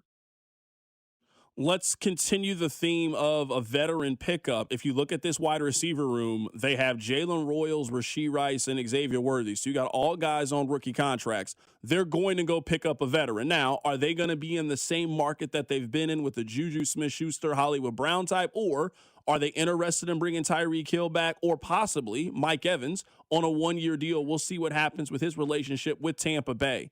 For that veteran wide receiver market, because in the same way you mentioned some guys they're not going to go get on the D-line, they're not going to get Alec Pierce, they're not spending the money for Wan'Dale Robinson, they're not going to get George Pickens, who's going to get franchise tag. They're not in that market. In that veteran wide receiver market, who do you think makes sense in Kansas City? I like Romeo Doubs. I think Doubs is a good player. I think he's a mid-tier guy. But if we're talking more veteran, guys who are 30-something, I mean, look, Evans is still a tremendous player. If they could get Mike Evans on even a 2-year deal, if I'm the Chiefs, I would do it. The one that is fascinating for obvious reasons is Tyreek Hill, because that is one time. A lot of times, we have these discussions, but like realistically, you're really going to go get that guy. It's almost more like fan fiction than it is like actual reality. This one is actually really interesting because on one hand, look, he's, I believe, age 32 season. Coming off of a really bad injury. On the other hand, he has been wildly productive. It's not like he's fallen off. He has still been awesome. And I think everyone would agree, right? If he can go back to Kansas City, he's going back to Kansas City. I mean, he's basically been flirting with the Chiefs for a year now on social media day and night. Like I can't imagine the Chiefs offering him a contract and him just being like, no, I'm all right, I'm good. So the question becomes, if you're the Chiefs, do you take that risk of, hey, he is coming off a major, major lower body injury, and he might just be done. Like, we don't know. But if he's not, and he comes back and he's 90% of what he's been, that guy's still somebody who might have 1,200 yards at 90%. So if I'm the Chiefs, I feel confident in him health-wise. That would be a very, very hard thing to turn down. Last question I want to get your opinion on, and we're talking to Matt Verderam of Sports Illustrated. They've got a major decision and decisions to make in the secondary room. Trent McDuffie is at that point where you got to either decide, do it or don't. You got to either decide that you're going to move on or you're going to extend him and make him one of the 5 highest paid corners in the National Football League. Jalen Watson looks like he's going to walk away in free agency. He's going to be coveted. And Brian Cook also appears to be in that same vein. How are you handling the secondary? How are you handling McDuffie, Watson, and Cook as we head towards free agency? I would personally handle it by signing Watson and Cook and trading McDuffie. That's what I would do. Because I think for the amount of money it's going to take to sign Trent McDuffie on an annual basis, you probably can get both Watson and Cook done, and you're probably not paying as much in guaranteed money. Like, let's live in a world where Cook gets 12 a year. Okay, so Cook gets 3 and 36. And let's say Watson gets 16 a year, 3 and 48. Okay, so now you're paying those two guys, what, it's $84 million? McDuffie's getting more than that. McDuffie's probably getting, what, 4 and 100? 4 and 110? Like, he's a 2-time All-Pro. He's in the prime of his career. He's got versatility. He's a Super Bowl champion 2 times over. The guy's getting paid a fortune. You know, and I don't care. The Chiefs can argue all day long. Well, he's a slot guy. They're not going to care. He's going to want top dollar. He should want top dollar. And if I'm the Chiefs, the problem is, to my understanding of this, look, McDuffie's a great teammate, great guy from all accounts. I think McDuffie would prefer to play outside. And he's not as good outside. I mean, he's still a terrific corner, but he's not, like, he's demonstrably better outside than Jalen Watson is. I don't know. I mean, not like a huge gap. Whereas he is the best slot corner in football by a wide margin when he's in there. If he doesn't want to play inside, if I'm the Chiefs, I'd trade him. I think you can get a first-round pick for him. And I would turn around and spend that money on Watson. I'd spend it on Cook. And now I've got 2 first-rounders. And I can go get a pass rusher and a receiver, or a pass rusher and a corner, however you want to approach it. But I just think if you're the Chiefs, it's hard to give McDuffie $100 million and then put him in his second-best position. It's a really hard thing to do. That was our guy, Matt Verderam, earlier today. Be sure to check out the full interview on the podcast page on 96.5 The Fan, also the Odyssey app. All right, let's talk about these 2 things. Let's start with Trent McDuffie. I would pay Trent McDuffie, but I think what makes it an interesting debate is this. Rob is someone who wants to stockpile draft picks. Some of you are also on the side of picks, want as many picks as we can get. They do not have a lot of opportunities to be in a position to stockpile draft picks. One of the few options that they have is trading Trent McDuffie. They don't have a lot of players that tomorrow they can trade and get a first-round pick. If they tried to shop Rashee Rice around, you would be upset at the offers I think Kansas City would get back for him. Trent McDuffie, great injury history, never gotten into any trouble, all-pro, position of need, very important position. Yeah, there would be some teams that would be very, very interested in Trent McDuffie. It would not surprise me in the least bit if the Chiefs traded him. He is your only chance, in my opinion. So right now you have 6. Other than trading back, if you're trying to you want to try to get 3 extra picks and go into the draft with 9, trading McDuffie is one of those things. So that's thing number 1. Thing number 2 is, now, I know, Rob, what you're going to say, but I want you to hear me out here. This is not me talking. This is what I think the Chiefs like to do. The Chiefs love reunions. They love to bring guys back. Would they be interested in Tyreek Hill if he was willing to bend the knee a little bit? I remember this 2-3 years ago. Now, maybe people have stopped saying this, but I remember we used to talk about how people would take less money to play with Patrick Mahomes because he was the best player in the league, the most popular player in the league. They wanted to win championships, that people would take less money to play in Kansas City to play with Patrick Mahomes. I mean, wouldn't one of those people be Tyreek Hill? He's made a significant amount of money in his NFL career, a significant amount of money. You get a chance to undo a wrong, and you get a chance to go back home. You get a chance to play with Andy Reid. Eric Bieniemy's back. It's Kelsey's last year. It's Patrick Mahomes coming back from an injury. It's now us against the world. Nobody believes in us. We got the band back together for one more time. Let's just try to go out there. I'm sorry. I'm going to walk the straight and narrow. I'll prove it to you guys. Sign me to a 1-year deal. If Tyreek is willing to sign a 1-year contract with Kansas City at a reasonable price, let's say it's at $10 million and it's incentives that could get it to 15, I think you were crazy to think that Kansas City would not listen. They listen on almost every other reunion. This is one's a no-go. Now, I know it's a different scenario, but if I had told you guys 2 years ago or 3 years ago that Kareem Hunt would be the leading rusher for Kansas City in back-to-back years, you would have told me I was crazy. You would have told me that Clark would have never accepted him back because he lied to him. He's been their leading rusher the last 2 years. So they are obviously interested in reunions for a lot of players. How can we definitively say they are not interested in a Tyreek Hill reunion at the right price? I think there are 2 things at play here. One, I think you are correct. The Chiefs have always been on the reunion tour.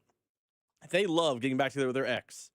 Now, sometimes it's a mixed bag. I would say the first time with Kareem Hunt, they got back together with him, it was good. Last year was bad. Derek Nottie, bad. Like, there have been some retreads in Kansas City that were success. Juju was better here than anywhere else. Like, New England, excuse me. He was I guess he's better in Pittsburgh. But just because the Chiefs are open to it doesn't mean I have to be open to it. Because I think 32-year-old Tyreek Hill, coming off a major injury, is not a cure to their problems. Their problems are they keep investing in 30-somethings, and then they look old in December. They look sluggish. They look slow. They look all the things that everyone told me about the team this season. They don't have enough 25-somethings on the roster, and getting off an injury 32-year-old Tyreek Hill, even on a deal, is a bad move. The Chiefs are definitely open to it. They try too often to do reunions. That doesn't mean I have to be interested in it because I am a hard pass on Tyreek Hill. I'm not super excited about Tyreek Hill either, but I think people are discrediting this about Tyreek and saying he's just the speed guy. I think Tyreek Hill is one of the better route runners in the National Football League. How much of that route running, though, is based on the fact that he's just faster than one, too? Like, sure. You're always overplaying the deep ball, and he's going to beat you underneath. He's a good route runner, but I wonder how much of that's the fact of his stop-start might be the best in the history of the league. That might have disappeared when his knee went backwards. I would also say that Tyreek is one of the better high-point ball catchers in the National Football League. And, I mean, if you have all of these questions, everybody has all of these questions. I mean, maybe there's a chance that you and I have just misplayed what we think Tyreek's market is.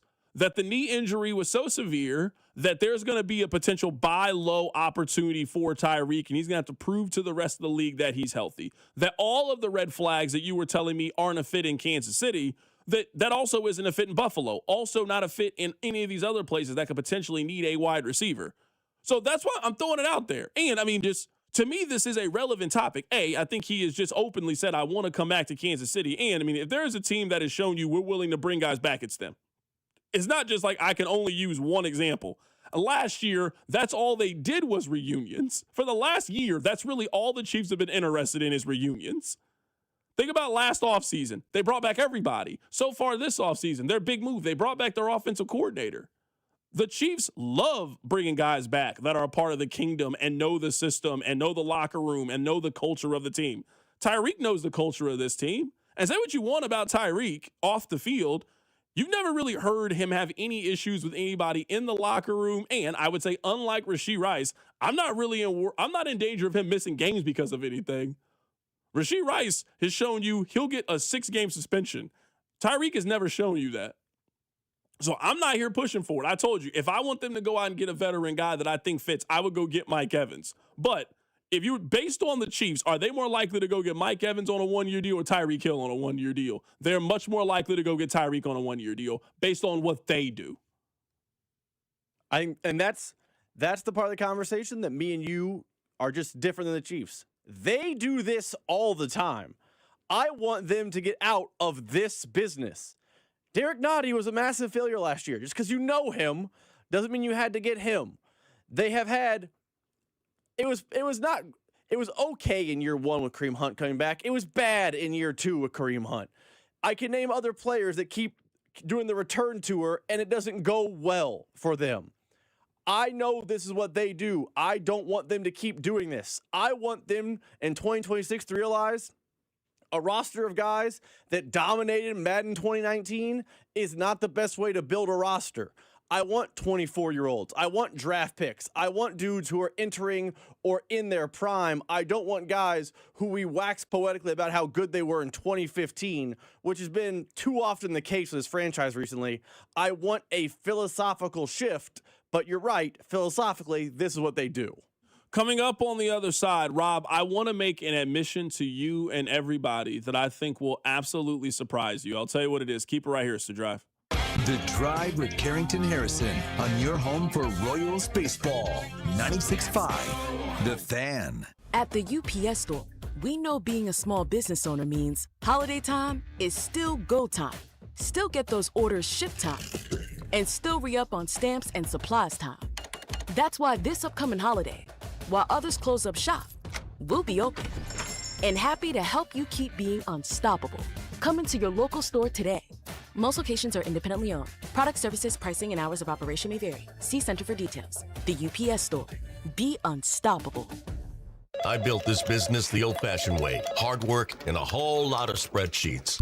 Yeah, about that, I upgraded us to Odoo. Odoo puts everything we need, sales, inventory, accounting, on one connected platform. No more juggling systems, no more headaches. So it all works together? Exactly. Odoo is the all-in-one business software that makes running and passing on a business easier than ever. Take your business into the next generation. Try Odoo free at odoo.com. That's ODOO.com.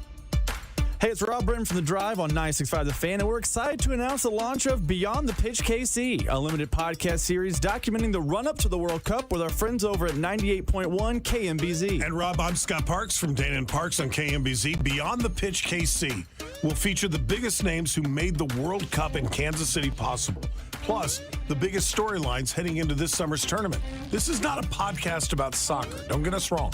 This is a podcast about Kansas City. This is a podcast for Kansas City.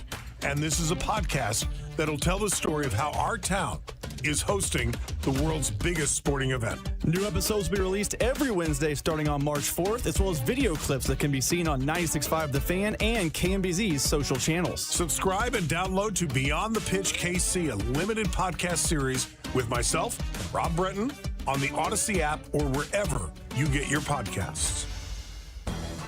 Back in 60.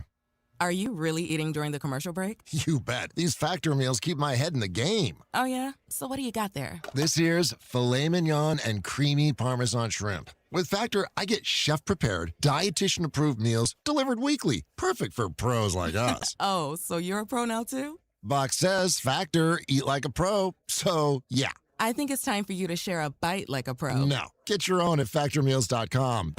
Factor, eat like a pro. At the UPS store, we know being a small business owner means holiday time is still go time. Still get those orders shipped time. And still re-up on stamps and supplies time. That's why this upcoming holiday, while others close up shop, we'll be open. And happy to help you keep being unstoppable. Come into your local store today. Most locations are independently owned. Product services, pricing, and hours of operation may vary. See Center for details. The UPS store. Be unstoppable. I built this business the old-fashioned way. Hard work and a whole lot of spreadsheets. Yeah, about that, I upgraded us to Odoo. Odoo puts everything we need, sales, inventory, accounting, on one connected platform. No more juggling systems, no more headaches. So it all works together? Exactly. Odoo is the all-in-one business software that makes running and passing on a business easier than ever. Take your business into the next generation. Try Odoo free at odoo.com. That's ODOO.com. Shopping with your parents can be embarrassing. Why would they sell jeans with holes in them? I'm going to speak to the manager. Mom! That hoodie is giving. You should get it. YOLO. Thanks to the Chase mobile app, your kid can shop independently while you keep an eye on their spending. So you can go from we can be twinsies to how was shopping? Saw you stayed on budget. Thanks, Mom. Freedom for kids, control for parents. That's family banking from Chase. Account subject to approval. Chase mobile app is available for select mobile devices. Message and data rates may apply. JP Morgan Chase Bank N.A. member FDIC. It's your captain speaking. To the passenger with the Mirror Fast soft shoes, smart move. No way am I letting travel constipation ruin this trip. Can't blame you. Mirror Fast works fast, but without the harsh side effects. Since I'm such a smart traveler, can I move to first class? No. Close the curtain, Carol. From the makers of Miralax, new Mirafast soft chews work naturally with your body in as little as 30 minutes to give you a comfortable go on the go. Find Mirafast today at your local retailer. Use as directed for occasional constipation. Contains magnesium hydroxide. Here's your traffic report on 96.5 The Fan. The multi-car crash blocking the right lane. Big backups. 35 northbound at 635. You've also got onlooker delay southbound side as well. And then a stall mixed in southbound side 35 on-ramp at Antioch. So huge delays in this area. Just know to expect a few extra minutes through there. We've got 435 northbound at Stadium. Right lane blocked. I'm Val with traffic on 96.5 The Fan. Hey, it's Trey Smith from the Kansas City Chiefs. Welcome back to the Drive with CDOT on your home for Chiefs football. 96.5 The Fan.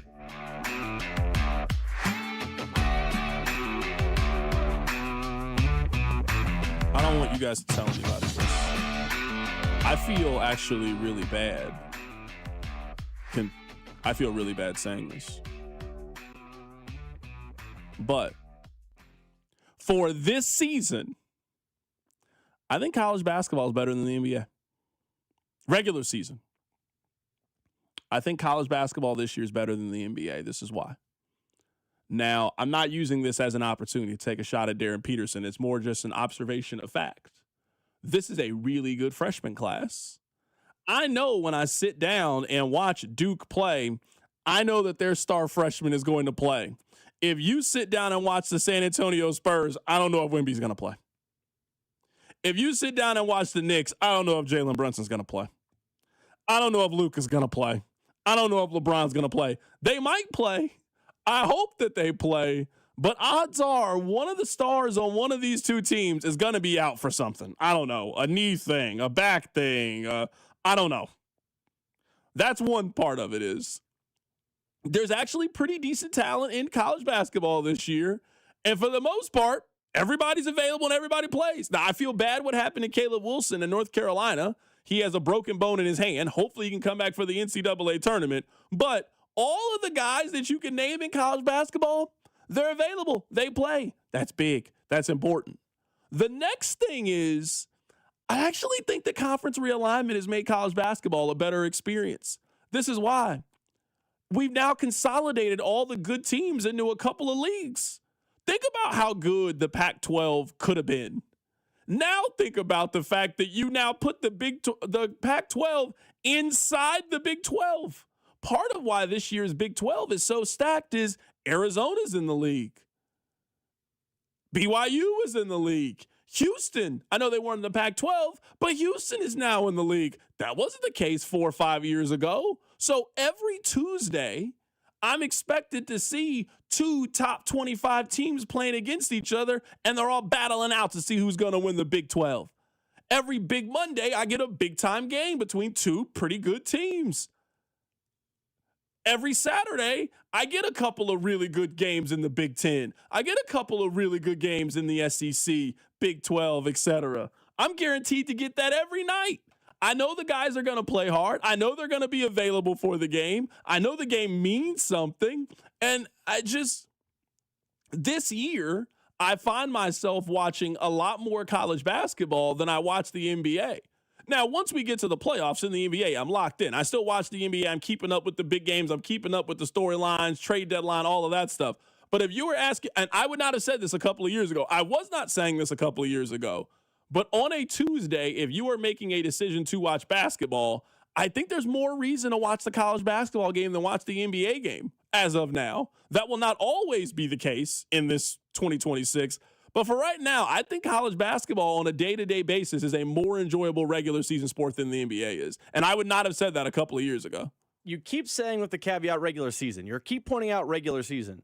Do you not think that if the sport is in this good health right now, the NCAA tournament might be astonishingly good this year? Because I agree with you. I think it's going to be, but I also think the NBA playoffs are also going to be the same. That's fair. There is not a huge jump, or there is a significant jump, There is a significant jump from the February product in the NBA to what the May product is going to be. So once we get everybody locked in the NBA playoffs, and you're telling me everybody is playing, nobody is sitting out, and everybody is trying, yes, the NBA is an incredible product. But you and I both watch the NBA enough to know that is not the case on a day-by-day, every game basis. That you just don't know on a game-by. So right now, for example, Milwaukee is playing Oklahoma City tonight. Oh, man, I get a chance to see Giannis. No, Giannis ain't playing tonight. Why am I watching the Bucks if Giannis ain't playing? What reason do I have to watch him? We got Dallas against the Lakers tonight. How much you want to bet that Luka or LeBron or Austin Reeves are not playing today? We know Cooper Flagg's not playing. Cooper Flagg's out with an injury. Or all three aren't playing. So you're telling me tonight on Amazon, the 2 big games are Oklahoma City and Milwaukee. We know Giannis is not playing for Milwaukee. Why in the world would I watch the Bucks if they don't have Giannis? And then for Dallas and the Lakers, I get a chance to see Luka going up against his old team, but Dallas doesn't have their best player. It's like this every single night in the regular season in the NBA. It's not like that in the postseason. And I'm not trying to disparage the NBA postseason. I guess my point was this.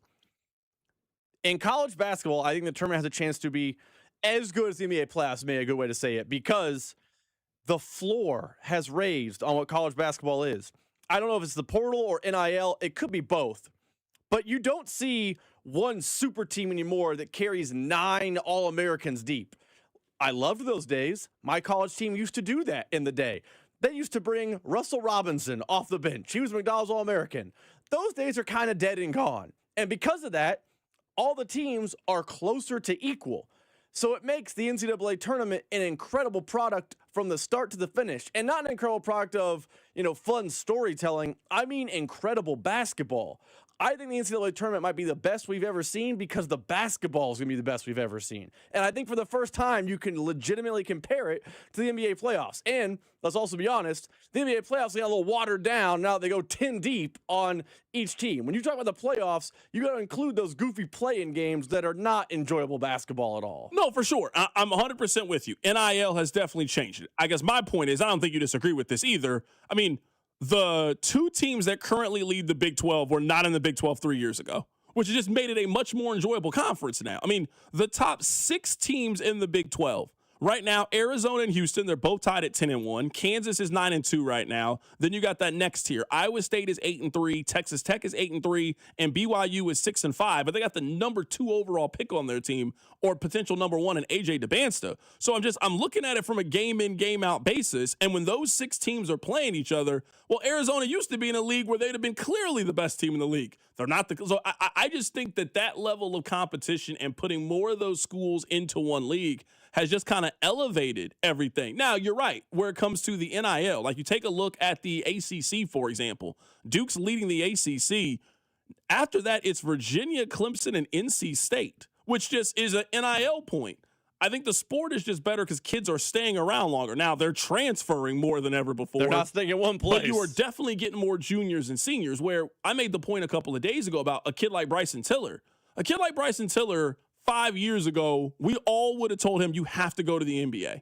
You would have been the 14th overall pick. You would have been a lottery pick. You got to take the guaranteed money. But I think now you're getting more kids that want to stay around. And since college is paying, Flory doesn't have to run off to the NBA the way that he did a couple of years ago. You can stay in college basketball, continue to grow, continue to develop, continue to get better. That I think has just made it a much more enjoyable product to watch on a day-by-day, game-by-game basis. Now, I think this is all terrible for mid-major schools. The fact that the power conferences have loaded up on talent and loaded up on teams, there are going to be fewer and fewer at-large bids from these mid-major schools, and they are going to have fewer chances to advance in the NCAA tournament because teams take your talent away. If you're a kid like Melvin Council, 10 years ago, you were not on Kansas. You're still at St. Bonaventure. You get a couple of those kids together. St. Bonaventure is a 9 seed in the NCAA tournament. They can make some noise. If you show any ability at a mid-major school, you were transferring immediately when the season is over, which I think has just severely hurt their ability to stockpile talent. There used to be 1 or 2 mid-majors, kind of like Loyola Chicago. You got a couple of kids that used to play at a high major. You transferred down. You get 2 or 3 of them. Now they're juniors and seniors. They can make a run in the NCAA tournament. I don't know if that's going to exist anymore as the sport continues to go in this way. I agree with that. I think the mid-major is unless they adjust the rules again, the mid-major is kind of dead because you can't build a program that way. And while I'm sad that's gone, I do think you're going to get matchups that, because these teams that are in the tournament now are not mid-majors, have been absolutely battle-tested in these leagues, you're going to get better individual games. Like the 1 versus 8 game used to be, it's competitive for a half, and eventually Duke pulls away from Marquette. I don't know that's the case this year. I think you could see a game where, like last year with St. John's and Arkansas, that was a 2 versus a 10. Arkansas was a problem for them from start to finish. I think you'll see more games like that. Now, are those upsets in the traditional sense? No, because 2 power schools. But I think you got a better basketball game because of it. Text line 913-586-7965. Too many teams make the NBA playoffs. Players also take so much time off during the regular season. To me, the NBA is only fun to watch when the playoffs start. There's just too many lulls in the NBA regular season. I say this as someone who enjoys the NBA. It's fun for the first couple of weeks. You then come back toward the end of the NBA Cup. You come back for Christmas. You kind of keep an eye on it. You keep up with all the trades and know who's where. Like, I think the average fan is up to date on the trades that kind of dominated Super Bowl week. March Madness is now about to take over. And then when March Madness is over, it's the start of the NBA playoffs. I heard someone say this. I can't remember who it was. The NBA has kind of created a sport that you don't need to watch it every day to follow it to know what's going on. You got a good idea of who's good. You know what's happening. You know the top storylines. And they've made it incredibly easy to pop in for the final 10 games of the regular season and get ready for the NBA playoffs. And that's just a big reason of the season's just too long. Like, There's no reason for them to start playing basketball in middle October and end in late June. The NBA season, it is impossible for them to keep your interest for as long as they are trying to keep your interest. Keep it right here. It's The Drive. The Drive with Carrington Harrison on your home for K-State athletics. 96.5, The Fan. Shopping with your parents can be embarrassing. Why would they sell jeans with holes in them? I'm going to speak to the manager. Mom! That hoodie is giving. You should get it. YOLO. Thanks to the Chase mobile app, your kid can shop independently while you keep an eye on their spending. So you can go from We can be twinsies. To How was shopping? Saw you stayed on budget. Thanks, Mom. freedom for kids, control for parents. That's family banking from Chase. Account subject to approval. Chase mobile app is available for select mobile devices. Message and data rates may apply. JP Morgan Chase Bank N.A. Member FDIC. It's your captain speaking. To the passenger with the Mirror Fast soft shoes, smart move. No way am I letting travel constipation ruin this trip. Can't blame you. Mirror Fast works fast, but without the harsh side effects. Since I'm such a smart traveler, can I move to first class? No. Close the curtain, Carol. From the makers of Miralax, new MiraFast soft chews work naturally with your body in as little as 30 minutes to give you a comfortable go on the go. Find MiraFast today at your local retailer. Use as directed for occasional constipation. Contains magnesium hydroxide. At the UPS Store, we know being a small business owner means holiday time is still go time. Still get those orders shipped time. And still re-up on stamps and supplies time. That's why this upcoming holiday, while others close up shop, we'll be open and happy to help you keep being unstoppable. Come into your local store today. Most locations are independently owned. Product, services, pricing, and hours of operation may vary. See Center for details. The UPS Store. Be unstoppable. I built this business the old-fashioned way. Hard work and a whole lot of spreadsheets. Yeah, about that, I upgraded us to Odoo. Odoo puts everything we need, sales, inventory, accounting, on one connected platform. No more juggling systems, no more headaches. So it all works together? Exactly. Odoo is the all-in-one business software that makes running and passing on a business easier than ever. Take your business into the next generation. Try Odoo free at odoo.com. That's ODOO.com. Tonight, expect a mostly clear night with a low of 37. Weather brought to you by Staples. From posters and presentations to labels and loyalty cards, Staples has all the print to boost your brand. Shop now in-store and online. Staples. That was easy. At the UPS Store, we know being a small business owner means holiday time is still go time. Still get those orders shipped time. And still re-up on stamps and supplies time. That's why this upcoming holiday, while others close up shop, we'll be open and happy to help you keep being unstoppable. Come into your local store today. Most locations are independently owned. Product, services, pricing, and hours of operation may vary. See Center for details. The UPS Store. Be unstoppable. I built this business the old-fashioned way. Hard work and a whole lot of spreadsheets. Yeah, about that, I upgraded us to Odoo. Odoo puts everything we need, sales, inventory, accounting, on one connected platform. No more juggling systems, no more headaches. So it all works together? Exactly. Odoo is the all-in-one business software that makes running and passing on a business easier than ever. Take your business into the next generation. Try Odoo free at odoo.com. That's ODOO.com. This is the story of the one. As the purchasing manager at a manufacturing plant, she knows the only thing more important than having the right safety gear is having it there when you need it. That's why she partners with Grainger for auto reordering, so her team members can count on her to have cut-resistant gloves on hand, and each shift can run safely and efficiently. Call 1-800-GRAINGER, click Grainger.com, or just stop by. Grainger, for the ones who get it done. Get in the zone, AutoZone. Jeff's day is off to a slow start.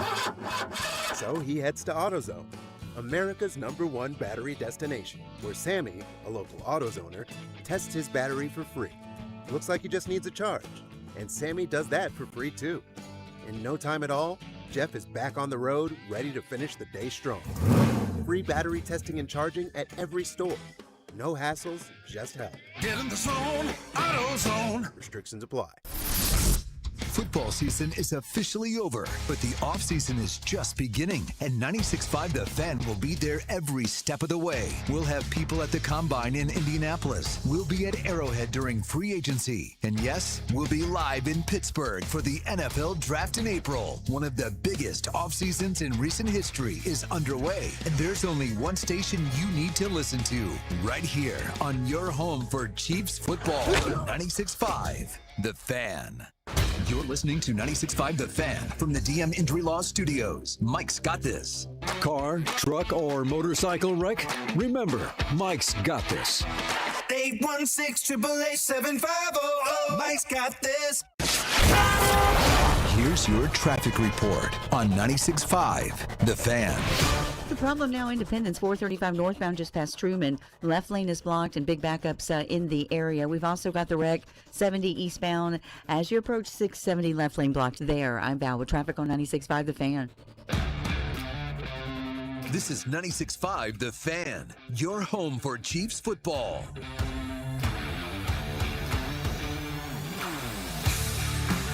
Someone on the text line says, C-Dot, random question. If KU was a 500-ish team, would there be more hard feelings toward Darren Peterson and how this season is handled? Or is his behavior sometimes overshadowed and forgiven by the fact that KU is still beating top-tier teams with or without him? If Kansas was the team that they were last season and this was going on with Darren Peterson would be the most unpopular athlete in Kansas City that we have ever seen.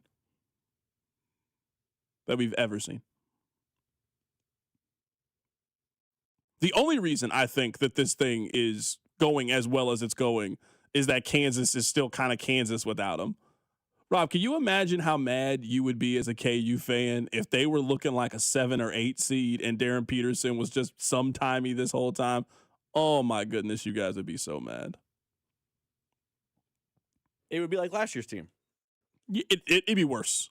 Yeah. Oh, yeah. Yes. It'd be worse because you guys were looking at Darren Peterson to be a savior for you guys. That's fair. And if you were in the exact same position and you felt like he was the reason why you guys were so average, oh, my goodness, it would be next level. Don't have to worry about that, though. Yeah, they keep winning games, huh? I don't know if you know this. They've won, 10 in a row? 9 in a row? You see Missouri yesterday, though? Let's talk about Missouri. You know what? That was a good win yesterday by Missouri. No trouble. That was a really good win by Mizzou. And credit to Dennis Gates. I know we talked about on the text line, people think Dennis Gates just a great recruiter and then just goofies it up.